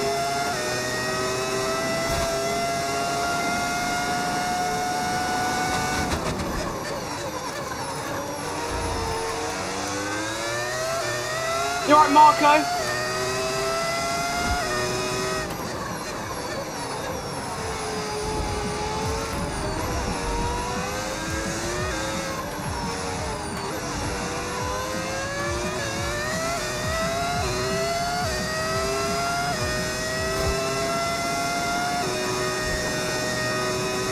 It took an embarrassing amount of time to figure out what, well, and what's it? Is it? No, I forgot what it's called. But yeah, the shut your bitch ass up. It took me way too long to like realise what that meant. Way, welcome back, Asher. I think it was you. I don't know. I remember the name Asher from yesterday or the day before. Oh, yellow flag behind.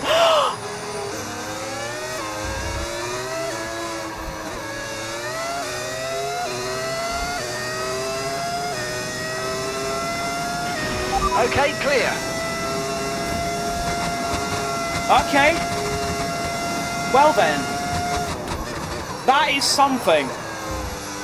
I wish I didn't drive into him, because that kind of ruined it, but... Wow.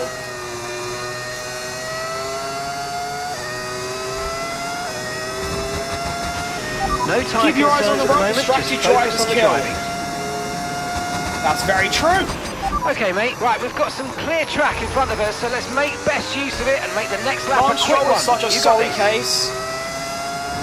Yeah. I mean, in my opinion, he was never that bad of a driver. He's just been slated so much. He just has no, like, confidence, like, any. Let me tell you something wise. Okay. It is wise Friday, after all. Wish it was Wednesday. It could be Wise Wednesday.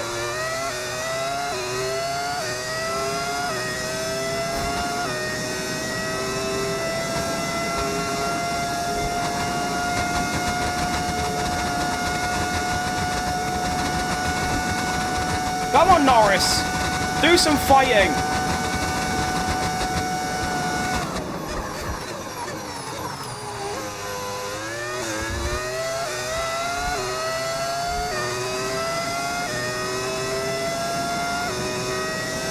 I'm sorry, but Lance is a window licker.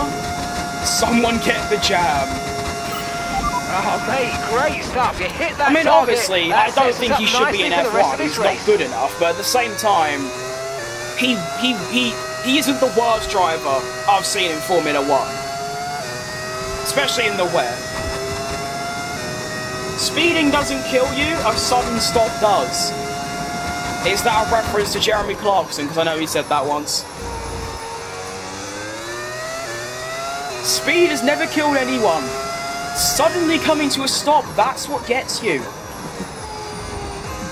That is very wise. It's also very true.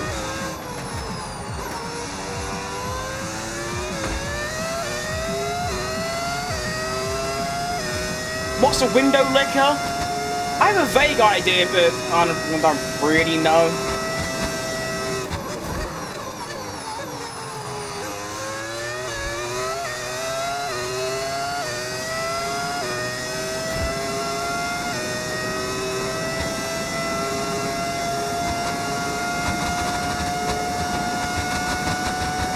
I'm joking, I do know.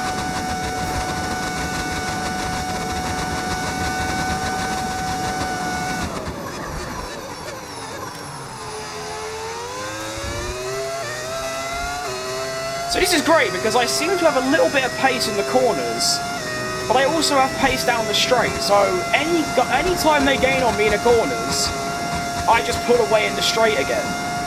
This is great.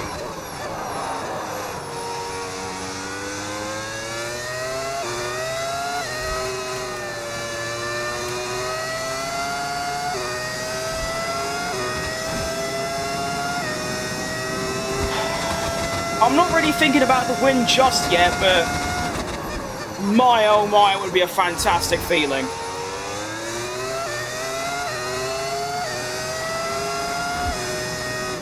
Gotta do Sebastian Vettel, Abu Dhabi 2010.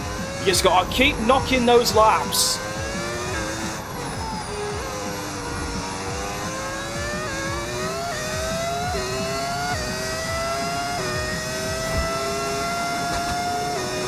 Come on.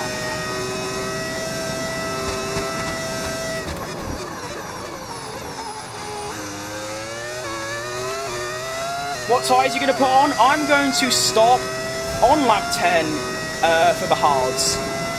The hards have always been fantastic for me, and I'm entrusting a potential race win with them today.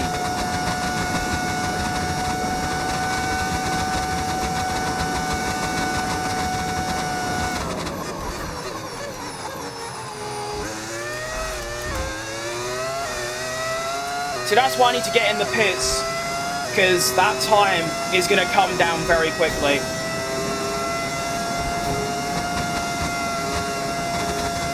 Just gotta hope they fight. We're approaching the pit and then window keep it now, clean. and you're going to be on hards next time.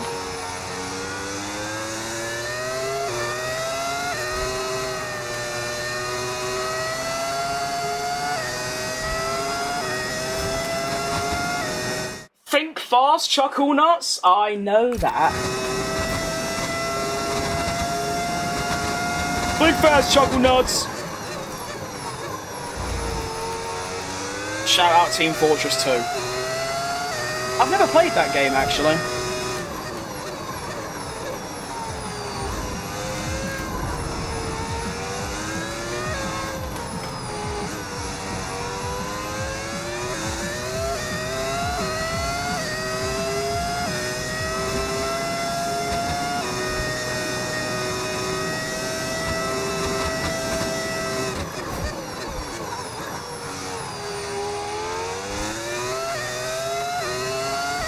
Come on!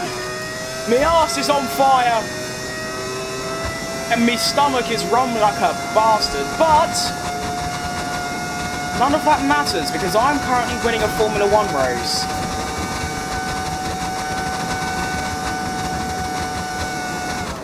So I keep it clean.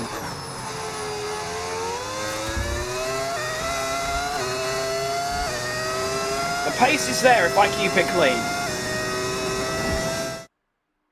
My life is fucked as a 14-year-old. I timed to beat Gran Turismo 7 on my PS2. Tips, I'm a beast at 250cc rental karting. I have never driven a car, and I've never played Gran Turismo 3. And I'm sorry to hear that your life is fucked at 14. I hope it gets better.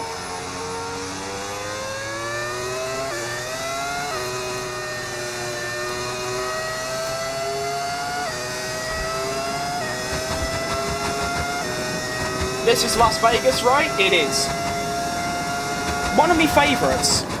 Actually, any street track is one of my favourites. If I was to make my favourite tracks, it'd probably be Spa, which I know isn't a street track, but Spa, because it's Spa. And then probably here, Saudi Arabia, Melbourne, Singapore, Azerbaijan, Monaco would all be in that list.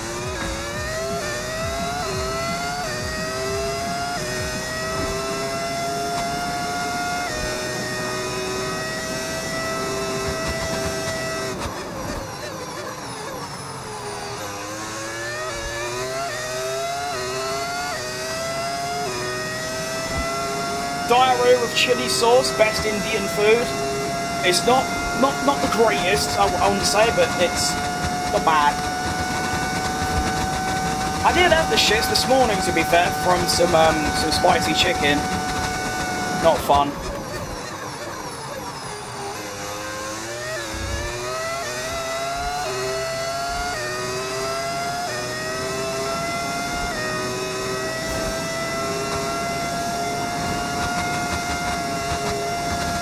What game is this? This is F125. Developed by Codemasters, published by EA Sports.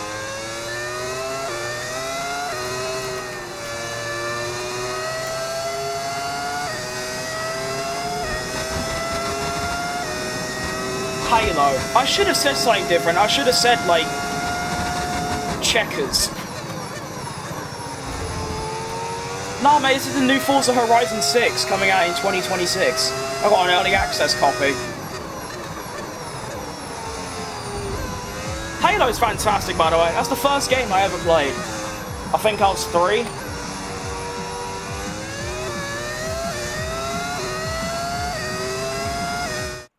Ground beef is one of the most versatile food items. I agree.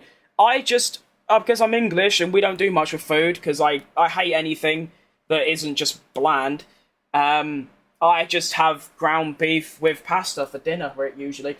Should I get for my birthday F125 Standard or a PSP or Gran Turismo? Oh, I don't like being the one who has to decide, but probably F125. I don't know. I've never had a PSP, so I'm not sure. Don't make me choose. Choose yourself. You drive in real life? I do not. I have never driven anything in real life, whether that be a go-kart. The only driving experience I have is a scooter. That's it.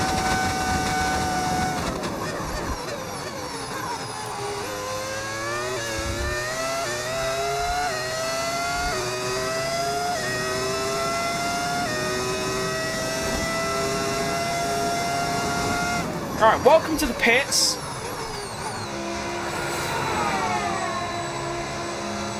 Won't deal microtransactions, that is true, but at the same time, I've never bought a microtransaction on this game because the only thing you get is like liveries and helmets and suits, which I've never really needed.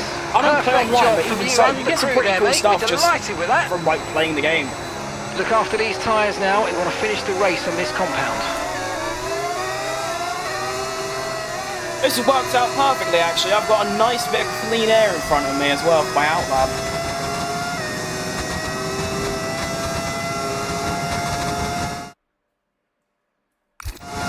What is blood yapping about at this point? Speaking a whole new language. Come on, car, I need these tyres to warm up quick. What's Hamilton doing back here?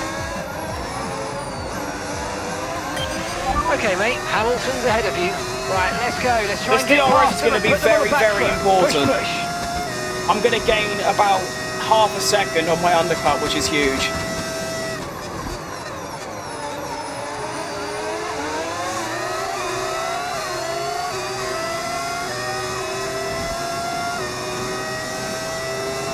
That is true. The PSP is portable, of course.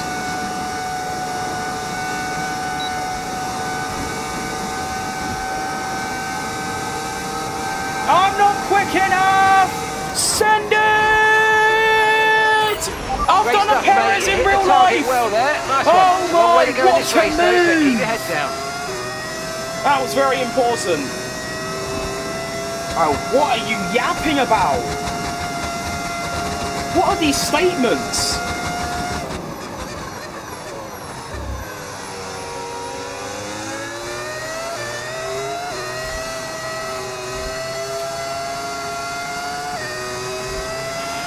Tyre condition still looking good. Do people actually play games on the go? I'm not dissing, I'm curious. Oh, absolutely. I feel like most people do. Especially if you've got a Nintendo Switch or a DS or a PSP or anything like that. I don't, but I'm sure there's millions who do. Or, of course, a laptop. Didn't even think of that. I mean, you gotta think, most people aren't like me. They don't just have a gaming setup and just play on it all day. They actually have a thing called a life. So, they might just bring something with them if they're traveling or something.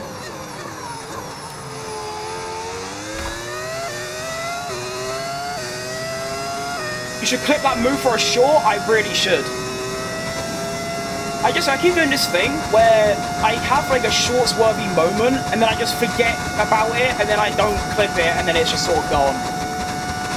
I need to remember that move and a couple other things. I should really write them down for later, but no, I'm not that forward thinking. Norris in the pits. 2.7-second gap to Piastri, who has now been released from Hamilton.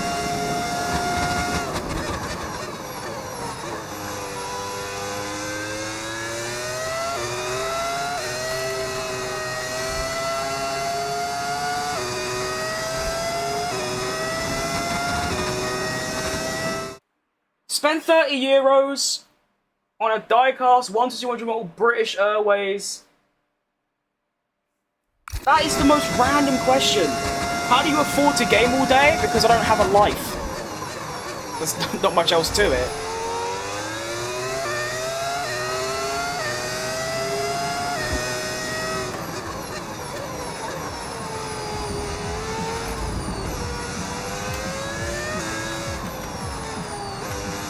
I mean, obviously I can't do it forever.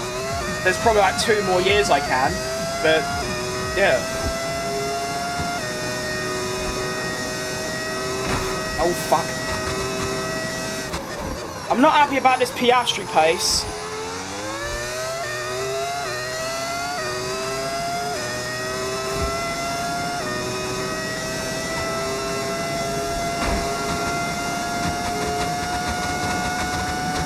I don't have a life too. Yeah, it's tough. But, you know, at least there's always time. You know.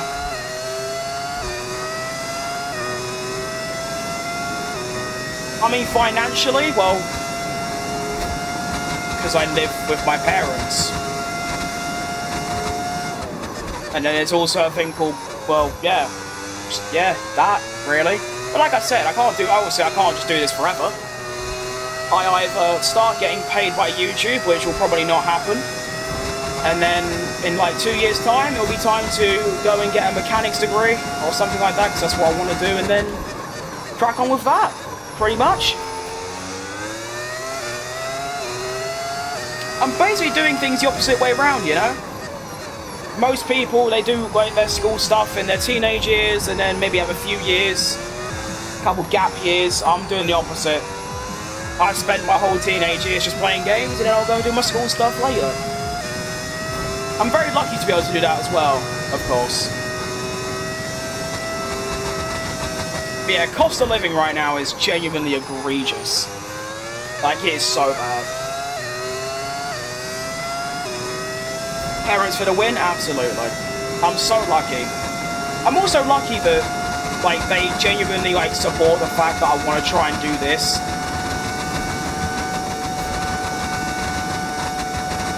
They can't, like, they haven't, like, forced me to really do anything. And, yeah.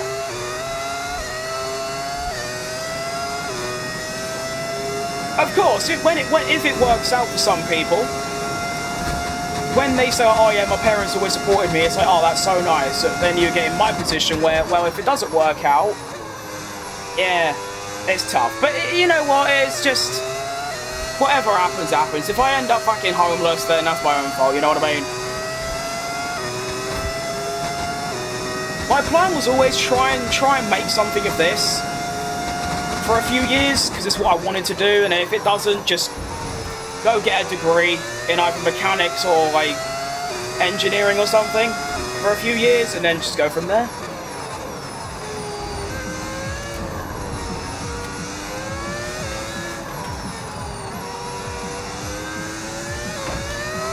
One thing I've always been curious about though is that I see like F1 content creators, and as far as I'm aware, it's their full-time job, but the views they get really doesn't reflect them making a living. I hope they are, I hope they're doing well, but there are a select few people I see that look to be in their late 20s. And it seems like doing F1 content is the only thing they really do. And so I don't really know how they're making a living off that. Might be sponsors, to be fair. Bro's voice sounds like Verstappen mixed with Piastri. That is a very strange outcome, but I'll take that all day. My mum owns an Opel Astra G hatchback, silver grey 1.7 diesel. Not bad, that. Okay, so we're leading our teammate by 34.3 seconds. Oh, what a horrible opening to this lap. Oh no.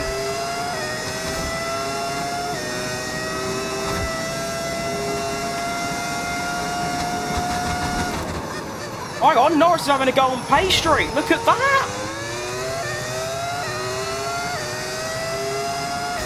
Undeniably insane pace from Nando Loris.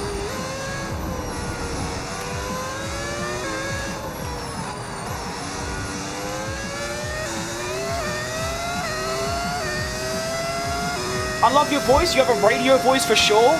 So many people say that. I feel like it just has to happen at this point, doesn't it? Maybe it's just destiny, you know, surely. I mean, for a few months, like a year ago, I used to hate the fact that my voice was quite high-pitched, but now I kind of like it that way. I know when I first started doing like this content stuff, like streaming and all that, I used to hate listening to my own voice, and when I was editing, I did a lot of guest work because I just hated listening to myself. Whereas now, I don't mind it, I like it. I like my voice. You've only watching more F1 than I've ever watched before. That's impressive considering how boring F1 is. So yeah, I'm very glad about that.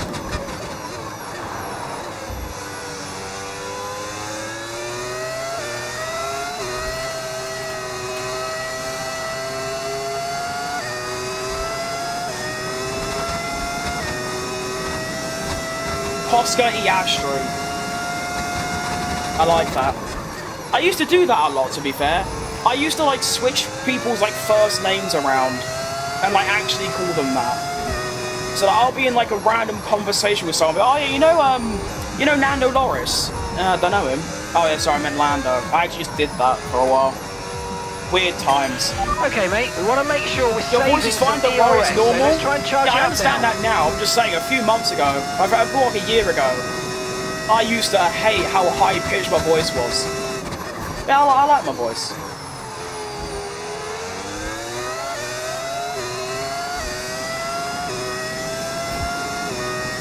Alright, Norris is now within DRS range of me. I think I should have straight line speed advantage, though. I'm going to have to switch the tactics up, though. Before, I was just sort of, you know, saying in like a rhythm. Now, I'm going to save my overtake specifically for when they attack me, and then I can just use it and defend. Do you know who's Sim Dane? Of course I know Sim Dane. He's the one that makes all the really, like, I was going to say crappy, but that's just mean. The songs of, like, Vettel and all that. Is that correct? I think so. That's actually a funny topic. I might be an F1 content creator, but I have never properly watched an F1 video, as in like on the game. Like, I've never watched like your Arabas and your Team McMarduks and like your Webbies and your Thoms. I've never watched any of them before. The only like F1 like content creator that I still watch is Grosjean, because he's just the best.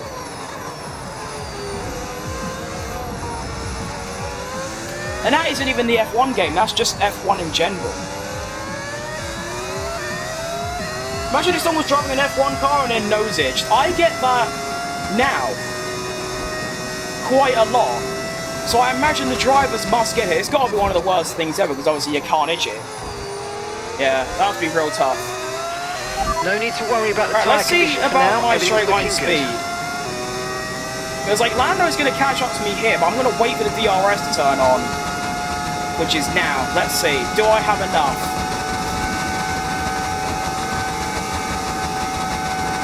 Yes, I do. Okay. Oh, bollocks. Oh, he's hit the wall!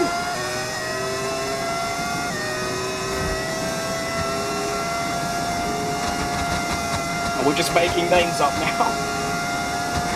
Fernando Alfondo. What is that name?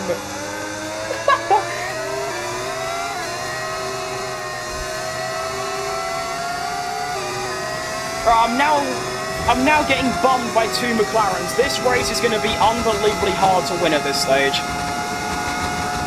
Yeah, he's gone. Oh, shit, I've rounded up the arse. Sorry, Lando. Sorry.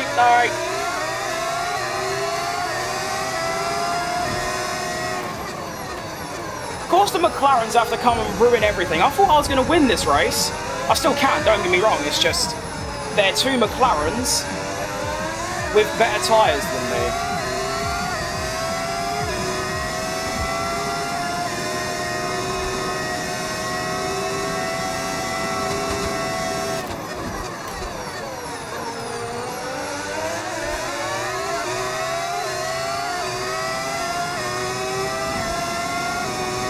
Love the way you live and live the way you love.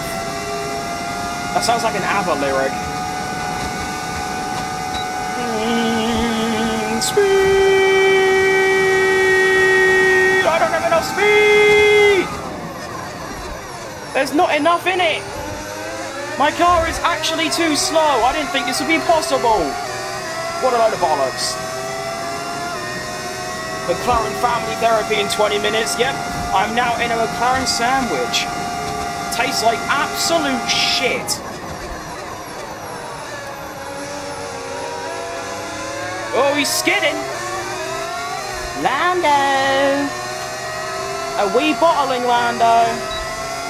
Do I need to bottle you some milk, Lando? I love rage baiting. It's not bad. I prefer other activities, but it's alright.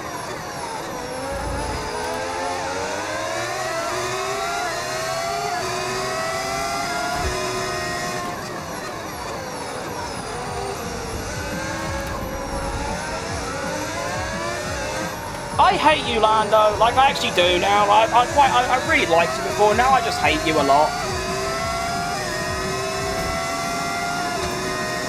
Actually, no. I don't hate Lando. He's just doing his job. I hate McLaren for giving him a quick car. That's who I truly hate. You should speed up every time Norris does okay turns, so the straight line speed helps. Unfortunately, I think the car difference is just too massive.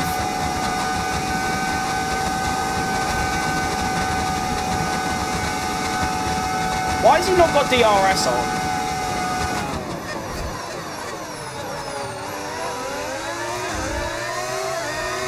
I mean, they've got the best car, I've got the 3rd worst car. So I'm going to use that excuse. I could be doing a little bit better right now, but overall, yeah. Honestly, I'm guaranteed a top 3, so you know what? If that's what I end up with, I'll be happy, because that is still a really good showing.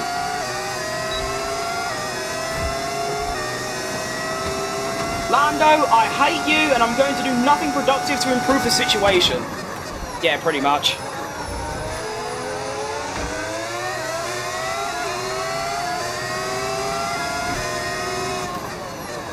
Defending from Moscow would be nice, so let's give that a go.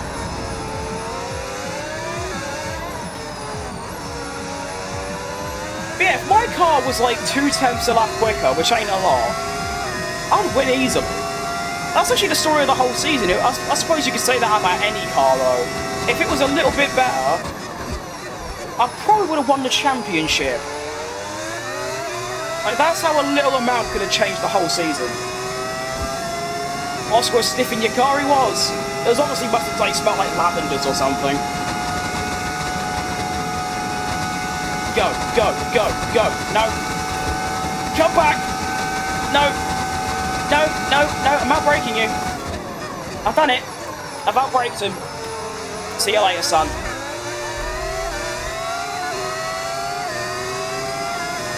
Thoughts on who will win the WDC by the end of the season? Lando or Oscar? I think it'll be Oscar quite easily as well.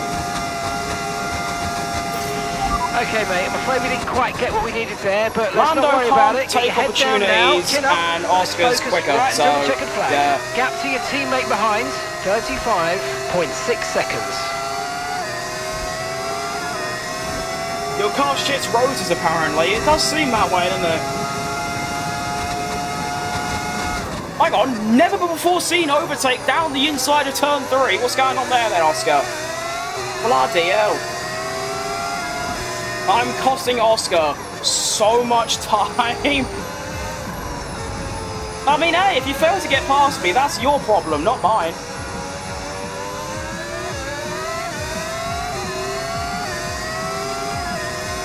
When did Max fall so far behind? It's just like, in the middle of the season, their car was like 4th fastest, behind even Mercedes and Ferrari.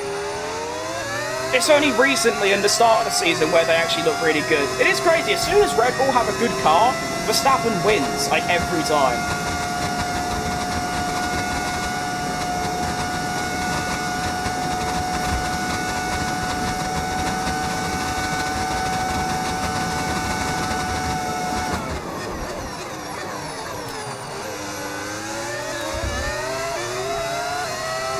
Oh, sorry, Wall. I want Lando to win so much as a Lando fan, but if Oscar wins, fair play to him. All I'm seeing at the moment is Max Verstappen fans thinking he'd still win it. Oh, I meant in-game? Oh, in-game. I have no idea. I don't even know where he is anymore. He's just gone. I think, no, but obviously the reason people are talking about Verstappen is that he now could still win. It just won't happen, unfortunately. The world doesn't work like that. I mean, don't get me wrong. If I could pick, I would want Lando to win. I prefer Lando. He's from the same country as me.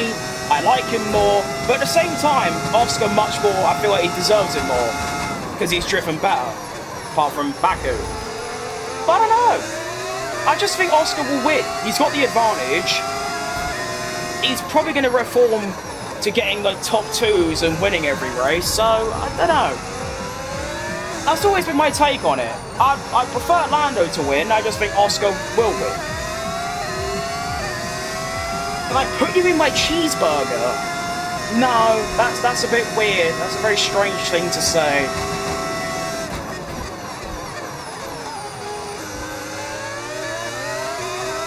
This game is so realistic, even here Russell manages P4.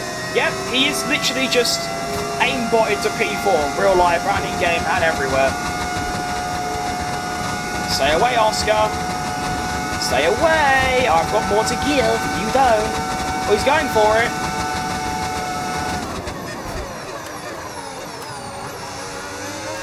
Okay. 2 laps left. He could win. He just had to win like every time and he would win by 1 point. Yeah. Verstappen basically has to win every single race and McLaren has to bottle like every race as well. Who you play is Perez? I am indeed. This is a Perez, mainly a Perez, but also a Cadillac career mode. Okay, you're losing a small amount of time to the car behind. Let's keep pushing. I know I'm losing a small amount of time. It's a fucking McLaren. What'd you expect? That's like asking Sonoda to beat a McLaren. It's just not really meant to happen. I think it's long goal for Max. I agree completely. He could probably close the gap more, but actually winning, no chance.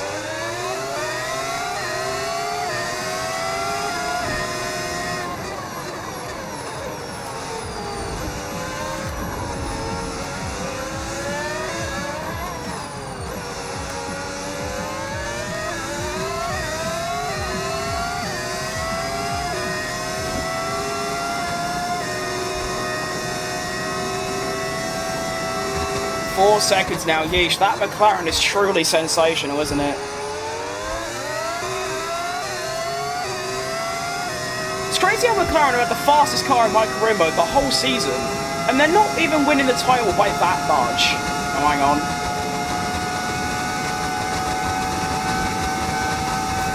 Fight! Fight! Fight! No! I'm still onside. I'm going for it. Go on! Go on! Go on! Go on! Go on! Yes! Yes! Yes!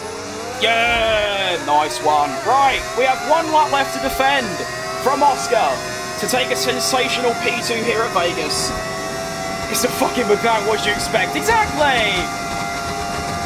This is literally the equivalent final lap. of me in a Sauber against a real-life McLaren. That is what this is. Like, what do you mean? You're losing a small amount of time. I should be losing a large amount of time. Oscar's just a robot, so he's shit. Carlos Baku was biblical. He was fantastic. No, not today.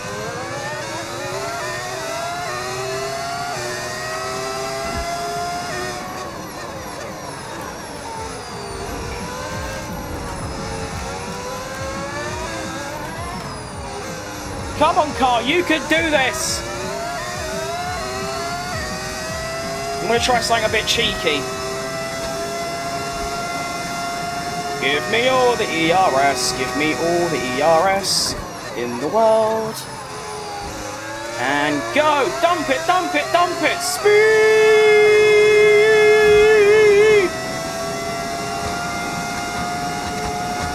Come on! Oh, I've got plenty. Go, go, go!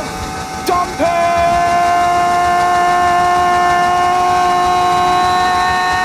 Yes! I have defended from Oscar Piastri with my life, and it's going to result in a P2 finish for Checo Perez. Let's go! Woohoo! Great race, great race. Go on! Hey, look, the squirrel, where? I don't see any. Oh, must have missed it. I think Nico Hulkenberg can still win the WDC or World Drivers' Championship. I agree. Why not? It's certainly been an incredible year for Formula One, and our drivers have pushed themselves this season, making it one of the most compelling years of racing in history. There can only be one champion, however, and here they are now, our new Formula One World Drivers' Champion. Alex, I like you, mate. Lando Norris has done it. Lando Norris takes the checkered flag. Why the difference in enthusiasm? Okay, right, first of all, I wouldn't call this season the most exciting and compelling in history. No, not even close. That was shit. You're the GOAT, and I shat myself.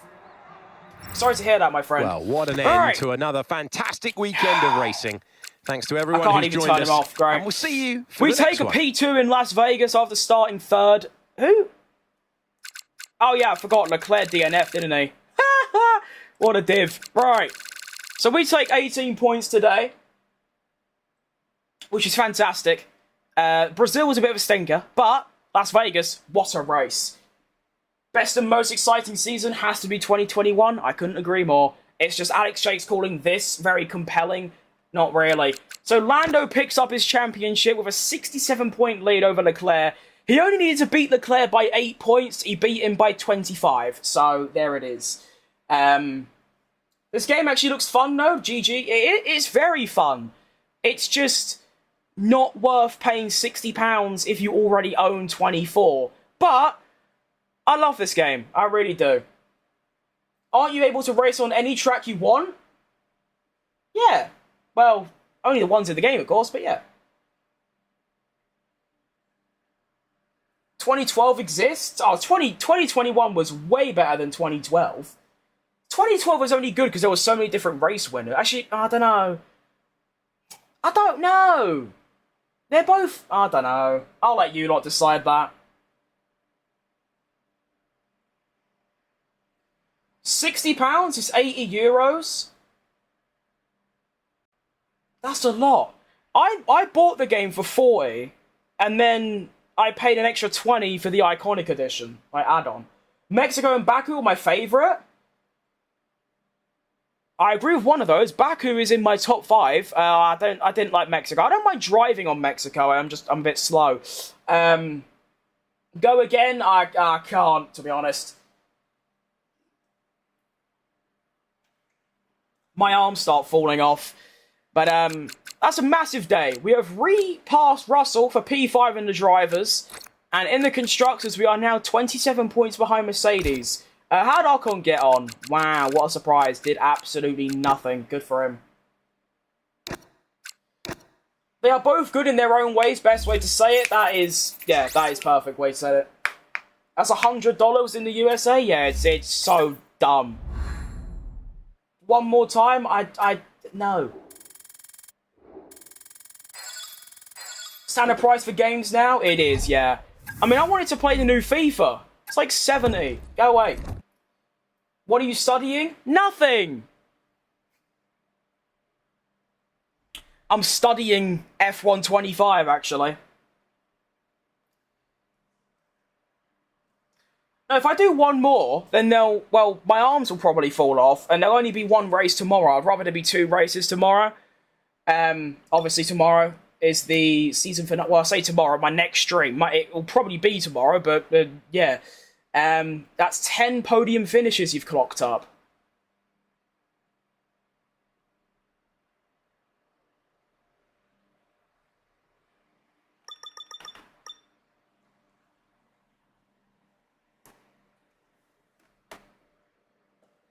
I have 8 podium finishes. That's more than I thought, but at the same time, that's not 10, is it? Oh, it probably includes sprints, doesn't it? I don't remember my sprint results. Did I get 2 podiums in this? I don't know. Just do 5-lap races, bruh. I could do a whole season in one stream.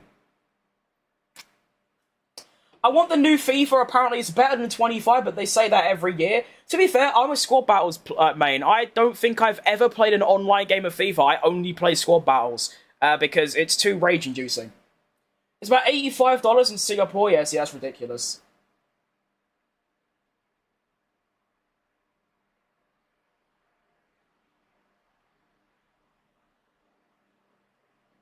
So yeah, tomorrow, if I'm live tomorrow, which I should be, we have the final 2 races of the season. The opening season. Qatar, United Arab Emirates, Abu Dhabi, Dubai, Yas Marina, whatever one you want to refer to it as.